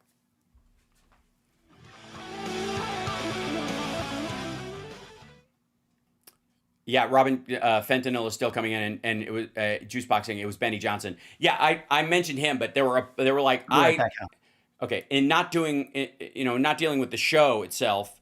Well, I'll bring in the chat then. Why don't I do this? Just in my own free time, I watch a lot of this shit. And in that, I saw a bunch of these guys saying the exact same phrase. The raise the voters and trying to keep them people against the poopy dude. Yeah, well, yes. Also, by the way, the racist voters aren't all white. And yes, and fentanyls. I scroll back and that is not my dog, right? Trump. We said Trump is a sadist. I think Trump is a troll who has no empathy. That's slightly different. We're coming back. Thank you. I don't think he actively is a... Welcome back to the HAL Sparks radio program, that Mega requires Worldwide. Johnny Million has stepped away to the cat box, as you do, on which, there he is. He's back. There you go. I don't know if you cleaned it or used it or we're just helping the cats, but we don't care. We're just glad. I had to help bury it. All right, sure. That's pet love. Okay, so here's you what... ever have to get up in the middle of the night where you're like, you didn't flush, did you? Oh, yeah, one of those. Yeah, well, we have it. Ours is in the laundry room, and I just... Sometimes I just go down there with a fistful of dryer sheets and just throw them on there and just go back to bed. I'm just kidding.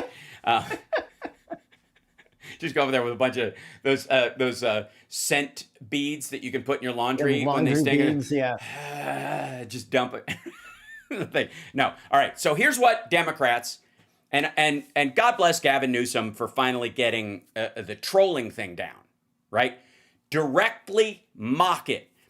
People will say that he's mimicking what he's doing. That's because they're stupid. Mimicking, we're mocking. This is ridiculous. We know it's ridiculous, dummy.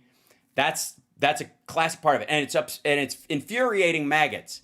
Because the ones that are really dumb are the ones that are like, Gavin Newsom's trying to be the Democrat Trump and he's stealing everything. Like, no, dummy, he's not stealing. He's mocking. This is not the kind of imitation They're that is the the ones who don't understand that he's trolling them. Immigration, imitation is not the sincerest form of flattery if it's mockery. He's mocking what he's doing, not imitating it. Okay, but where can Democrats... You veered dangerously close to a Christopher Walken there. Fantastic. I've been told he's mocking what you're doing around here, especially... Sorry, I'll start going into weird stories about a watch. I was hoping that's where we'd land. I've carried this watch for 2 years. And it still ticks. So, God help me. I need more HAL Bell. So here's what Democrats need to learn from the Trumpian Republican crowd. Okay, him and all the Elon Musk, all the Trumps in the different industries. Armando Mondolongo, whatever, the dude who almost single-handedly caused the crash.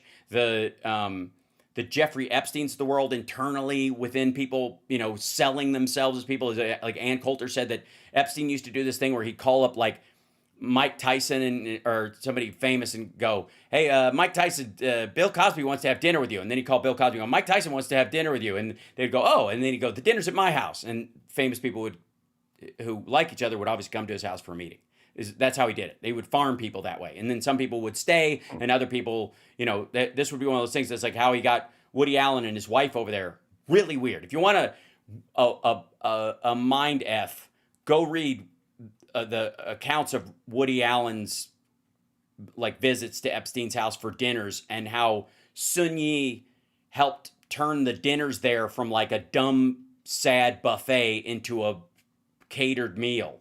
Like she worked with with Epstein to try and turn it into an event equal to the people that were there. I mean, it's insane. I mean, I guess it's not considering, but whatever. Maybe it makes sense in that world. But anybody on the outside, you're like, what the? All right. So here's what.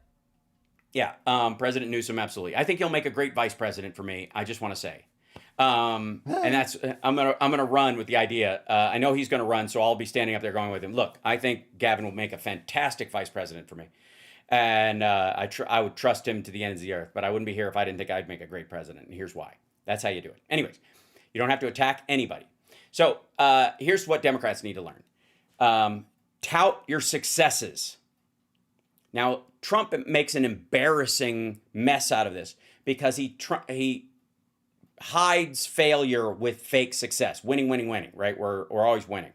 And so he paints his failures as successes. He lies about things that haven't happened yet as great successes because he presumes they will be, okay? We don't have to do that, but we have a moral responsibility to stand up specifically for the programs created by Democratic administrations and Democratic members of Congress and bipartisan Democratic efforts. Specifically, if a Republican came up with a plan and everybody got behind it, it wasn't a partisan solution. Clearly, it wasn't a Republican. The Republican may have come up with a solution, but it worked for everybody. That meant it wasn't strictly a Republican solution. And so you can give credit where credit is due to the person who comes up with it, but while saying, this is how democracy works. We find the best ideas wherever they come from, and we all work together to implement them in a way that has as much upside and as little downside as possible. And we have had all these successes. And do not allow the slacktivist online class out there to say that because we haven't solved all the problems that we're not doing anything. Ignore it. Tap dance and send up fireworks every time something like S-chip or SNAP or the child tax credit gets extended, passed, or carried. Anytime there is whenever FEMA comes in to an area and starts helping people, talk about it. Whenever the Department of Education adds funding to special needs kids and that kind of stuff, sell it. Don't just go, we have to defend these things because Department of Education. As you're doing it, don't wait till it's attacked. Sell everything that you're doing when it's happening. Beat your chest some, especially because you know you're doing good. Now, there is a certain kind of neo-Christic value system that says, it's not about me. It's not about bravado. It's not about, I don't want people to look at me and think I'm a good guy. This is something we all did together. Talk about it quietly. You can even look at how, Chuck Schumer, a lot of times, his posture and his way of talking into a mic with his glasses halfway down his nose is a little bit diminutive. He's taller than Pelosi and others, so he shrinks himself. He does it. Do you ever see Thune do that? Thune looks like he's walking around trying to hit his head on a lamp. On a ceiling light all the time. And there's value in that. Stand up for what you believe in. This idea that fighting is going to solve it is wrong. It's the wrong analogy. You've got to stand up for what you believe in and stand up for what you have accomplished. Because I got news for you. Not a single fight happening in Congress anywhere. Not on any part of the spectrum. There aren't fighters in the Freedom Caucus. There's not fighters in the squad. There's not fighters in the middle. There's not fighters in the Congressional Black Caucus or the Hispanic Caucus or the what I call the Freedom Caucasians. The Freedom Caucus on the right. Or there's not even a fight coming from the fiscal conservatives. There's standing and talking. You know what we need more than fighters? We need convincers. We need persuaders. We need people who can articulate the good in the program they are trying to get done so that the people that might vote against it go, actually, right? That will help. That will actually solve it. Not just for me, but for my constituents. Hold on. There was just went by. It's not Hal. It's not fighting. It's either countering or standing up for what you believe in. Yes, you've got to create. You've got to be able to fiercely state your counter argument. You're arguing. I'll give you that. But that ain't a fight. A fight is when the argument has failed. Like my dad used to say this thing, which he said a lot of things, but one of the things I really appreciated was. A fight. Yeah. There are a lot of things I didn't appreciate as a teenage boy, but this was one of them, which is that the first person to throw a punch is usually the first person to run out of ideas. Is that when that it's a sign of failure, that you no longer, your argument isn't getting through. You can't speak your mind and be heard. You're not convincing the other side, so it has to resort to violence. And so even the conversation about it's like fighting, the first person to bring up Hitler in a debate. Well, exactly. Yeah, it's what is that? The Gadsden rule. What's it called? There's literally a rule. Somebody in the chat will know on the internet. I want to say Godwin's law. Thank you. X1011. Yeah, Godwin's law is the first person to invoke Hitler loses the argument. Yeah. So, Greg says, stop that or you'll go blind. My dad never said that, ever, because I locked my door. Anyways, the point is, that fighting is what happens when you've run out of ideas or you've reached the limit of your ability to convince the other side that you have a point worth hearing. That's when a fight starts, right? We can all kind of agree with that on a physical level. And so that also is a problem that starts way back when you start talking about we need to send fighters to Washington. Now, being able to speak passionately about something is a great trait, and we do need people who can do that, but that's not fighting. That's standing for what you believe in and speaking up. That's what we need. Fighter might be a placeholder for it, but it creates this illusion that that's actually what they're there to do. Right? That you're not there to fight. Sorry. We have a democracy. It's the opposite of fighting. As a matter of fact, it's literally the fighting is what you had until you had democracy. You know where you need to send fighters? The French Revolution. Whether it's Robespierre's crowd or the Jacobins or whatever, they were sending in fighters. And you see how that ended? Very poorly. Do you know that 70% of the people that were guillotined during the French Revolution were poor? Were part of the general public? And it wasn't just like they decided, hey, since we got this thing up there, we might as well kill some criminals. Just anybody people griped with. Nobody cared after a while. The Jacobins slaughtered civilians. Because that's what happens when you send fighters. This is a democracy. And as much as you might hate contradictory ideas, they have a right to be here. You have a responsibility, I believe, to push back on those ideas in a way that the person you're arguing with can hear it. Now, in some cases, they're paid not to hear it. So don't waste your time. But recognize that when you're talking to someone who is paid not to hear it, or has a financial incentive or a compromise incentive in the case of Benny Johnson or Donald Trump to not hear it. Recognize that when you're talking to them, even if you feel like you're talking to a wall in their case, you're talking to the person over their shoulder that might be persuaded, the person in their crowd that they represent, that is standing behind them, that may, if your argument is convincing enough, eventually go, hang on a second, that's a good point, and join your side. Yeah. That's what a democracy is. Democrats and Republicans voted together on the Chips and Science Act, on the Infrastructure Act. Biden was able to bring people together in a democracy, not to fight, but to solve problems for the American people. And because of this illusion that we have to send fighters, when what we really mean is people who will stick to the project and get everything they can out of that project and solve for every problem they see in front of them, and act like, Matt Damon's character in The Martian. If I run into a challenge, just solve the problem right in front of me because the whole purpose is to stay alive and survive and get out the other side, right? That's who you need. I need to watch that again. It's a beautiful movie. That one and, we love space movies, Summer and I, and that and Apollo 13 and First Man are great. They're like cliff notes on stoicism. Keeping to the path, not letting your emotions get the best. First Man.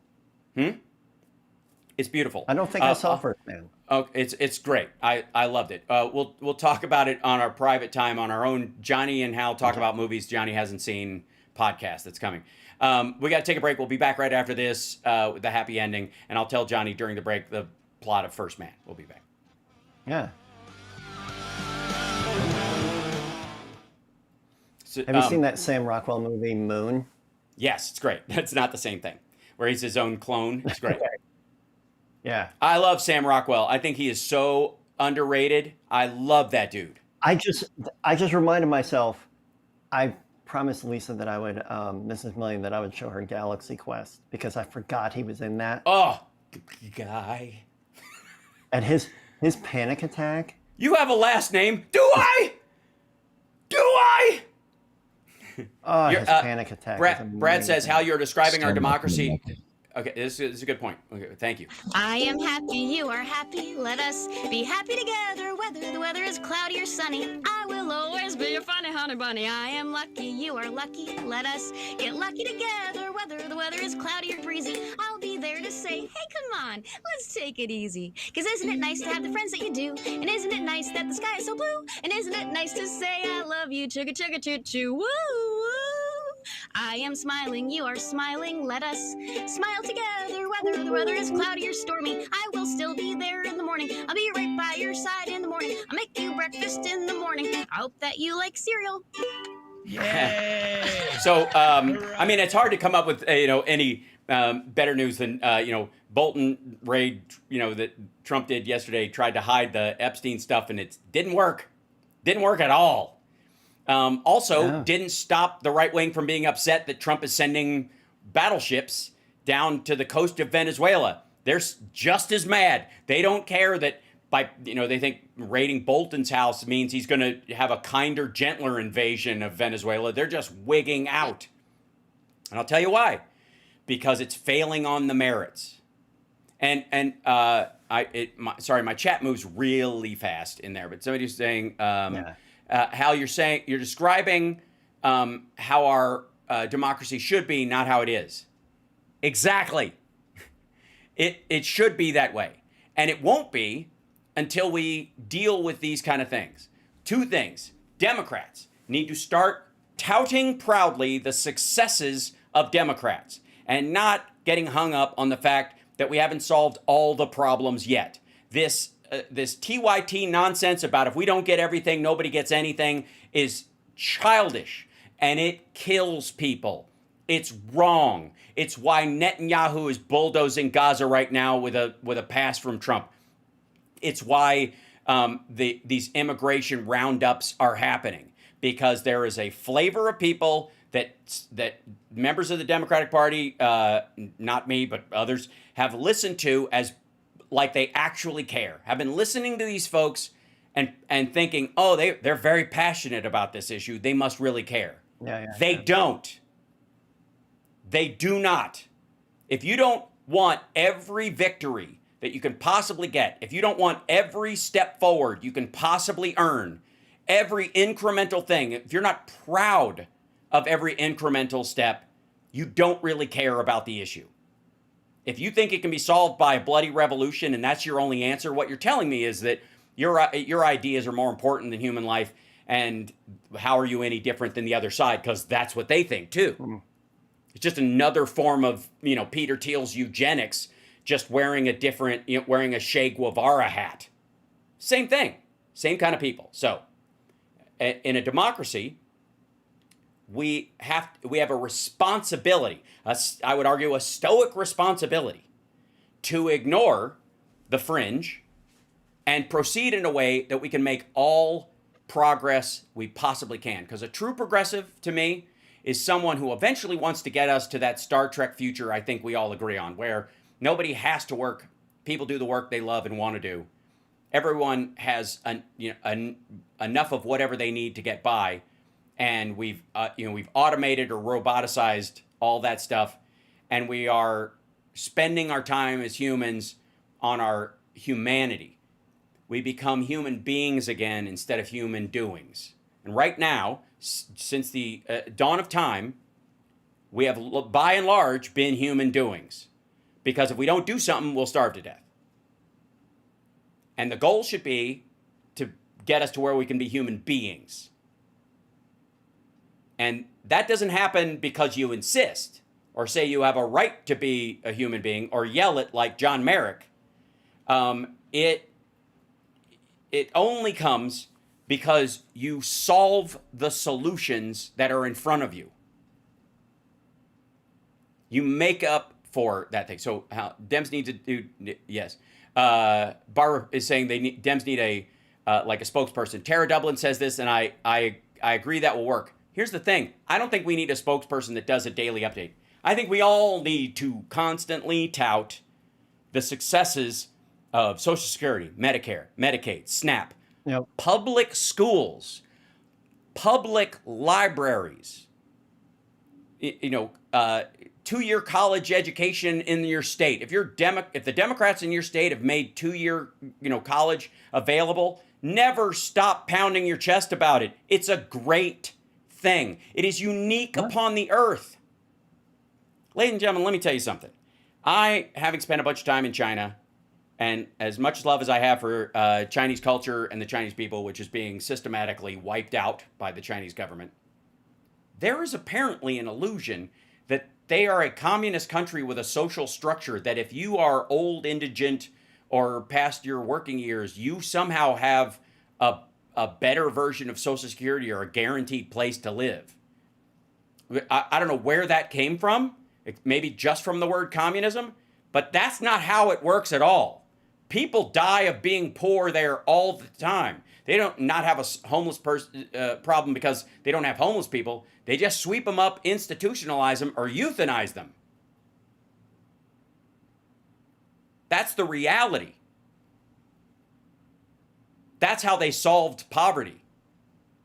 They killed big chunks of the poor, either actively or through passive eugenics, letting them die.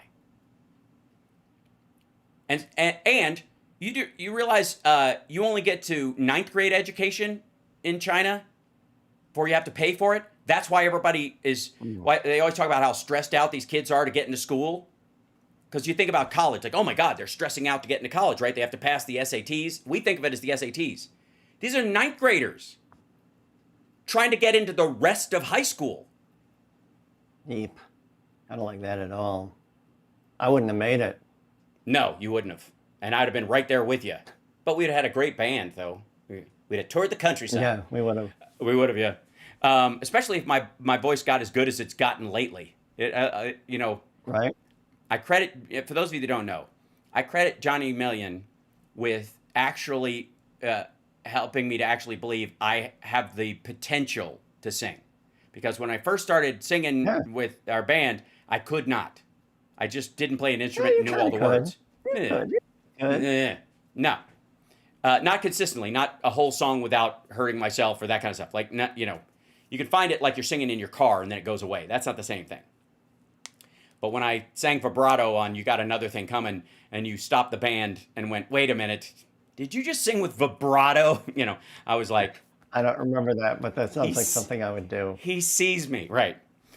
You were mocking me, but it worked and it helped. Yeah, that too sounds like something I would do. Yes, you were being a jerk, but in a good way. Yeah. You're being a positive jerk. So... that's very generous of you.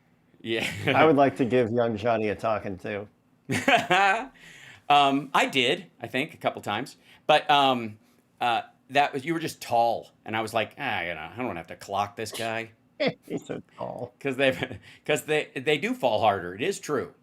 So yeah, the point. Tall, and I had a lot of gel in my hair, which is, you know, I have my theory about what gel does to your scalp. We'll talk about that one day. Oh God, I think yeah, me. Yeah, I was always big on moose. So, that was the two fighting teams, whatever. Except Tom, who had literally a jerry curl at one point, I think. But that's another conversation for another time. Yeah. So, the point I'm trying to make is crucial. If you want to talk about, everybody's talking about like how we can't just run against Trump because he may not even be there next time, and you can't just run against things. You got to run for things. Well, this is how you do it. This is how we do it. This is how you do it. This is how you do it. And you don't start with what you're gonna do. You start with what you've already accomplished. Successful programs in a myriad of areas. And you tout the advancements in solar power and in clean water and, you know, and then, you know, things like Medicare, Medicaid, and Social Security and those kinds of, you don't wait until they're being attacked to defend them. Clean water is underrated. It is. It is. Most tap water in the United States is indeed drinkable. It really is. It might shock people, but it's largely fine. But nobody does it because we've been told that the government can't do anything right. So what do you first start to distrust? The government things right in front of you. And again, the Republicans' mantra, and please, any Democrat that's running for office, this is the line you use against your opponent that's a Republican. The Republican motto is, government can't do anything right, elect me and I'll prove it. Why would you hire a babysitter who hates kids? That's it. This anti-government, like nihilistic shrugging off of the value of democracy, and then you want to work at it. Washington's the problem. Well, then start a business and stay home, dummy. Prove it. Show us how it works without government intervention. Don't ask for any help if a flood comes. Don't turn it down. Like, again, all these COVID people or during ACA. Here's a good idea. If you don't want, if you're going to fight the ACA and you believe you shouldn't be forced to get insurance because you don't want to, you know, even though people without insurance are a huge drag on the medical, you know, they drive prices up for everybody else, then wear a medallion around your chest that says, don't treat. If you come in, you know, and you're like, you've been hit by a car or you got struck by lightning and it gave you cancer in an afternoon, wear a medallion that when they find you says, don't wake me up. Leave me to die. If I have a disease and you find it, do not treat it. I have taken a pledge that I will not be a burden to my fellow American because I will not be forced to get insurance, so therefore, leave me alone. Do you think any of them would do it? Of course not. They start railing against how they're not getting their proper, you know, Medicare from the government the minute it happened. Yeah. So, hospitals are pretty good at trauma. I think so too. So, as Democrats, we should run against we should run for the things we believe in, and tout programs you want to do loudly.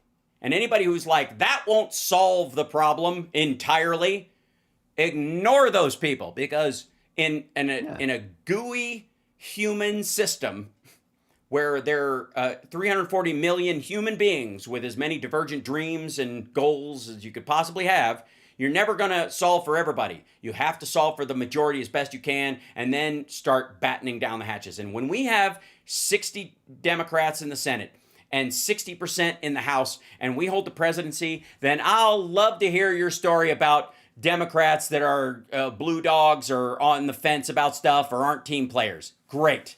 Start clamoring about it then. But up until then, the idea that we have sold our point of view and our plan well enough to the American people is a farce. It's our responsibility to convince the world that our path forward is better than the other side. And the way you do it is you tout the things we've already done, you tout the things you're going to do, and you take care of people.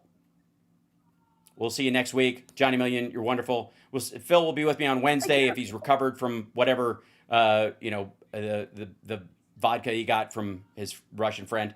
And I'm kidding. Ate a bad tire. Thank you, Chicago, and we'll see you guys next week.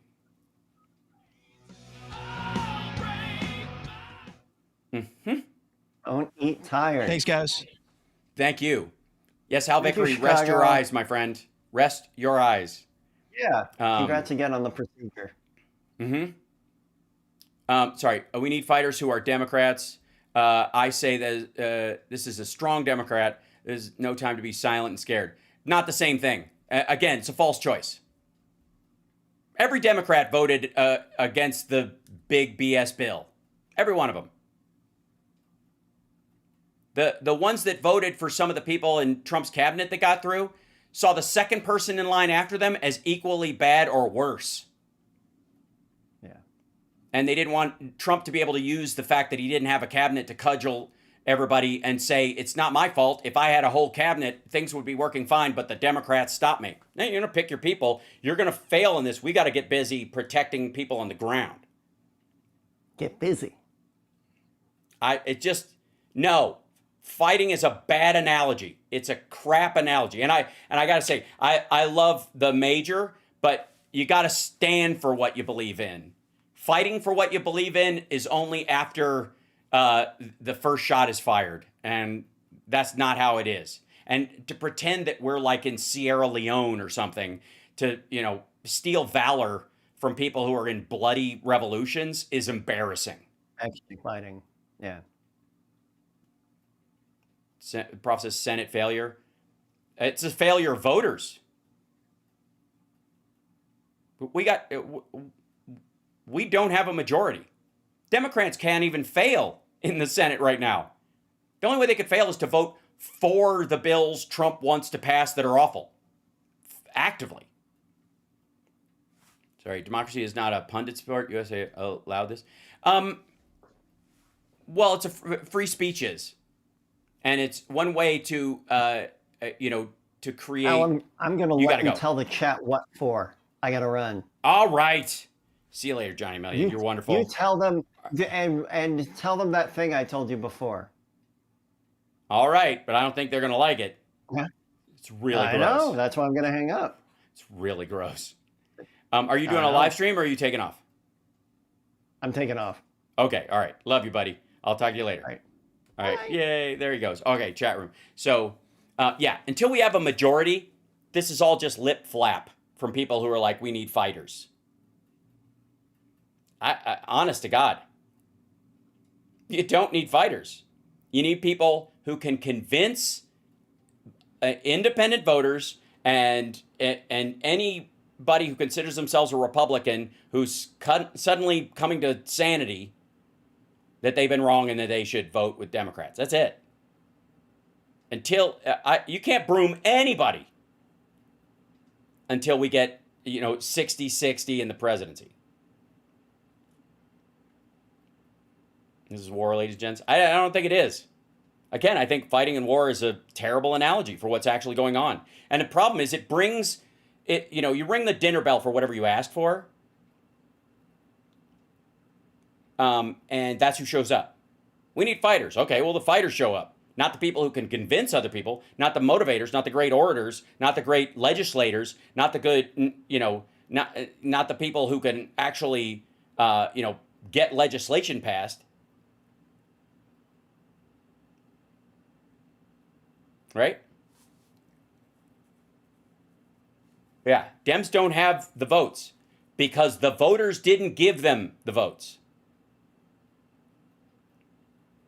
We have a responsibility. I'm not going to blame anybody that I put in the minority or couldn't get into the majority. You got to reach the no voters. I agree. That takes convincing. And you can't let the other side set the agenda, draw it out on that. That's exactly that deals with the immigrant conversation we had earlier about how Trump has seized immigration because in checking themselves by slacktivists and activists online, the Democratic Party has tiptoed around this issue for far too long instead of just dealing with it in a legit way, which is what Biden did, and he caught shit for it. Now, he didn't catch shit from the majority of people. As a matter of fact, they were working towards a bipartisan border bill, right? But they tiptoed around the slacktivist class too long, and they should have done it when he first came in. Would have neutralized the issue. How we're getting punched in the face by fascism. We need fighters at this point, and convincing phase already failed. Nope. No, we didn't. We're not being punched in the face by fascism. No, we're not. We're losing the argument about the value of democracy. Because, again, you sent fighters to start a fight. And in that case, the side that's more willing to turn it into a fight will win. Because Democrats aren't there to fight. They're there to be a big tent.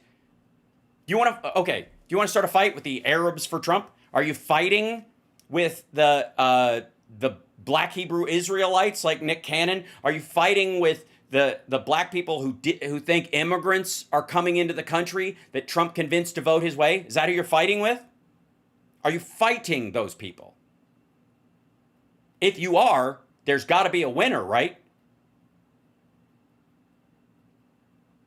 Wow, trans rights, Hal? That's another great example. Because of this all or nothing approach, you ceded the argument to the most awful people.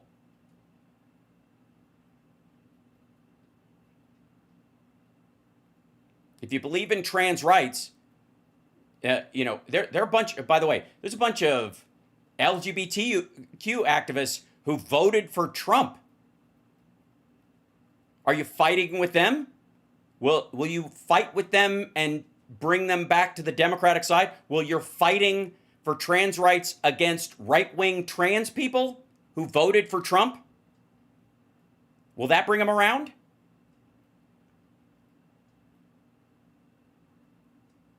It's not semantic BS. It's meaningful. The words have to mean something or they don't.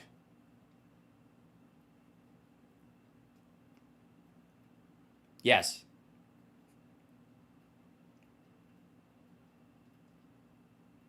Again, the people that will move in when you allow them to, and when you set the terms, the people who fit those terms will show up, and they will be inadequate to the job. The people who view themselves as fighters are a subset of a subset of a subset, and they're very far away from voters.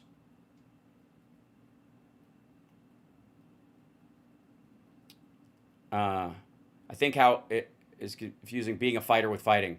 No, I'm not. I think the people who call themselves fighters are confusing what they do with fighting.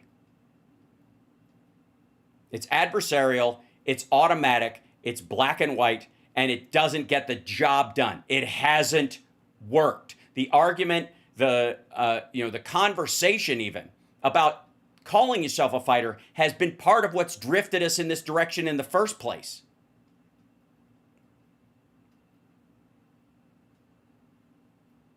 That's right. A whole group of them admit they voted for Trump because they're usually because they voted for Republicans because Dems were mutilating children because the right convinced them that a 16-year-old that would have a double mastectomy could walk in and get one. It isn't true. Exactly, Water Goddess. We seeded the conversation. And you know how we did it? By saying, well, they should be able to. And it's fine if they do. And if you, when nobody's really fighting for that part of it. It's just silly. And it's so, God, have you ever boxed as a boxer, Hal? No, I've kickboxed. and done competition taekwondo. Does that count? But I've been in actual real fights. A couple of ugly ones. And it ain't the same as arguing about health care. Yes, there's a science in fighting. I would argue the more scientific you get about fighting, the closer you get to chess. And this is a lot more about chess.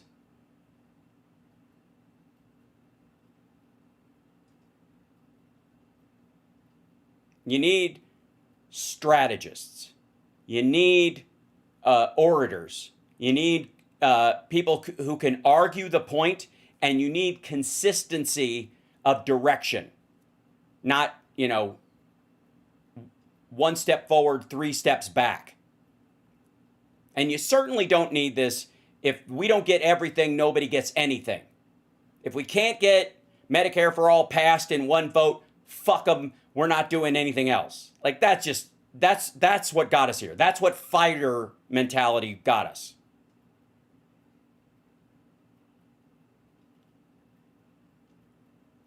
Yeah, you need great debaters and you need people who believe. So, might does not mean right. But that's what being a fighter means, right? That's still part of that language. The semantic argument of it does matter. Because you might know what you mean, and it might not be a meaningful word to you, but it sure as fuck is a meaningful word to other people. And it comes with baggage.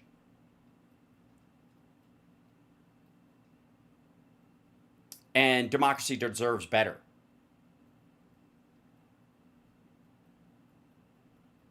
Nobody's saying that straw man much? No, I would define that as the entirety of the Bernie or bust Medicare for all argument that TYT was making.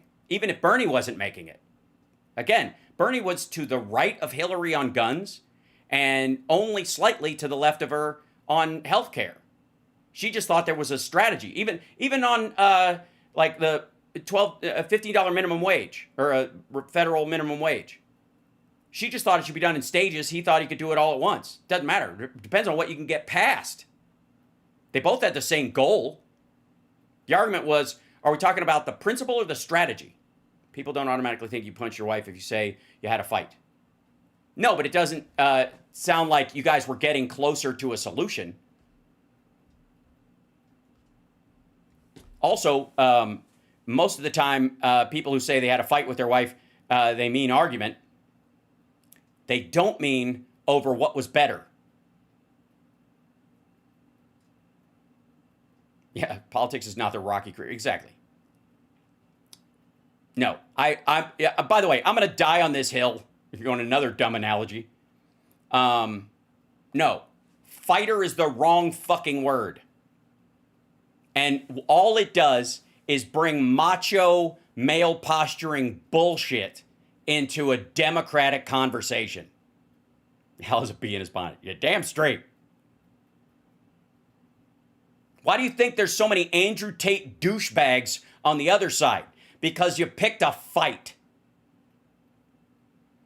You said it was about fighting. And so these assholes just started showing up with cigars in their, in their tidy whities with their pizza boxes in Romania. You're not fighting. You're arguing and you're persuading. And even beyond that, you're legislating. We got, if you look for fighters, that's what the other side's going to call up, and that's all you're going to fucking get. You're going to divide into camps, and nobody's going to want to solve anything because there's no value in solving anything, because if you do, you've helped a fighter from the other side. Or you've aligned yourself with one of the other side's non-fighters. It's so fucking dumb. Yeah, Joe Rogan is changing his stuff. It's not because somebody came in and fought him on the idea. Right? Reality is slowly convincing this dickhead. Nobody came in there and yelled at Joe Rogan. Hey, man, we mocked the fuck out of him. That's how you did it, too. What I do here is not fighting, but I'll mock the shit out of these people because it's actually effective. Trump wishes somebody would take a poke at him. Because A, you'll never be able to reach him. Other people will take the punch for him, right? All these people know this, in government especially. They know it's an analogy because they never experience any of this shit. None of their job is physical. So you're not going to hurt them on a physical level. Yeah, it's a metaphor. And it's a terrible metaphor for democracy. And it draws the wrong people and creates division. We got to do better. You don't have to agree that I think, we need, persuaders. We need admin effectively and ad women.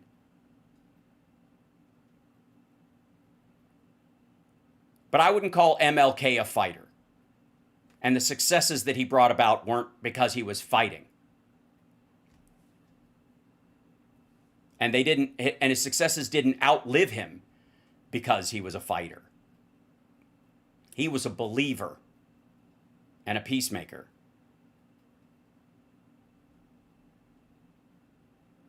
Maybe we're already in a fight, which is a bad time not to fight. You're not in a fight. It ain't a fight. Again, it's silly. Couldn't even destroy Trump when he was going with cats and dogs being eaten. It wasn't about... Democrats mocked him left and right. The voters decided that was true. Yeah, he persisted. Right. Voters decided that Haitians were eating the dogs. There wasn't a single Democrat that didn't jump on him or push back on that. Right? Is there anybody that was like, what he really meant was... Does anybody know a single Democrat that didn't take a shit on him about that? No, that wasn't the problem.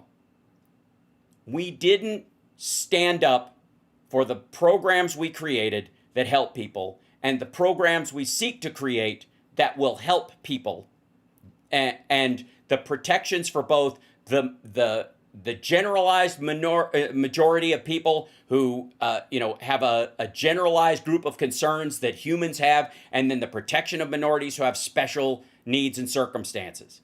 That's, as Democrats, what we have to do. If you want a big tent, you're not fighting.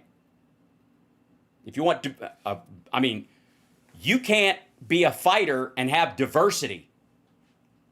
Anybody know of a fighter who has 3 people in their corner, one of them going, go to the body, and this other guy, punch to the head, and the other one goes, jump out of the ring and run away, lay down on the ground, pretend you're dead. Like, there's no diversity of thought in a fight.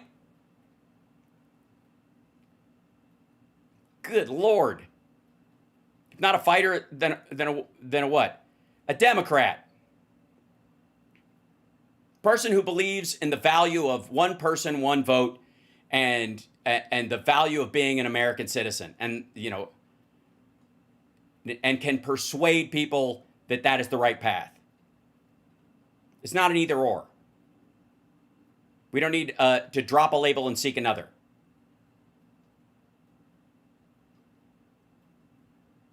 Right. Do a barrel roll. That's right.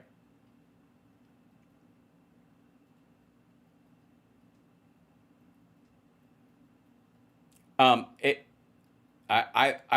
sure it won't shock anyone that Katy Perry's fight song does not play when she's in a fight because she's never been in one. She's using it as a softened analogy. The other side is not. That's why you've got militarized people on the street. That's why you've got National Guard on the street. That's why you've got them using violence, because this is a fight. And that's not how it works. What is its motivation? It's a giant rock. It doesn't have a motivation. Can you make a rudimentary lathe? Okay.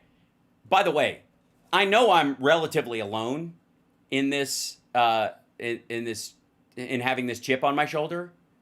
In terms of the fighting analogy, I don't care. I really believe this, and I need people to understand this at least as an option. as a way of questioning your this like cult-like attachment to jargon.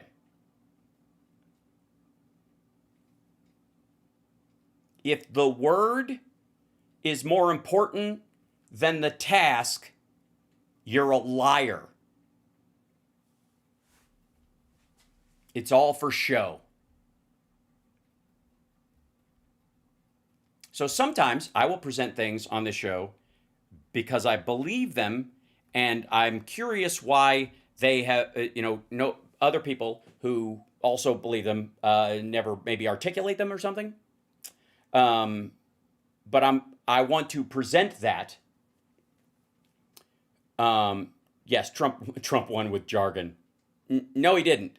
His jargon was a promise of activity. He promised to do things for a certain group of awful, and there were more of those people than you'd like to admit. And since you picked a fight with them, they decided, well, if this is a fight, I'm going with the pit bull.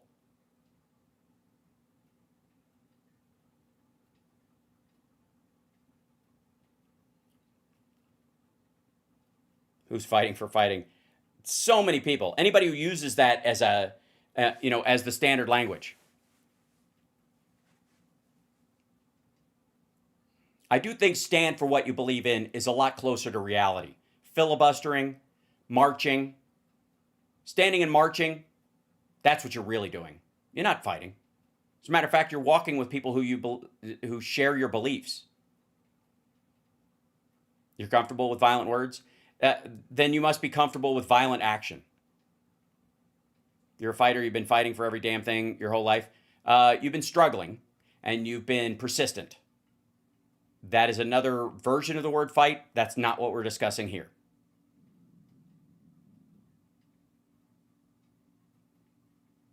And if I'm the only person that makes this argument, then we have some diversity in the conversation.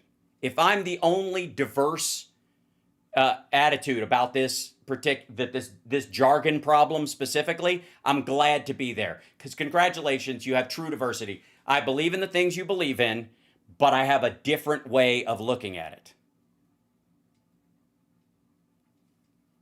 And if you're not okay with that, then apparently diversity isn't our strength.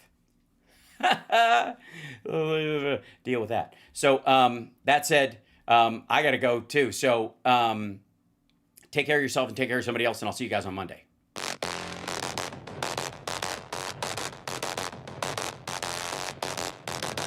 Share the show if you could.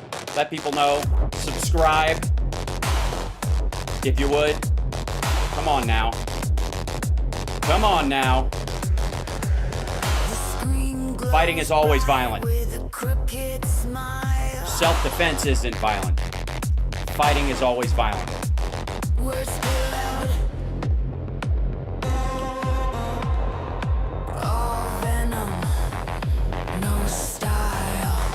This song goes out to everybody who thinks fight is the right word.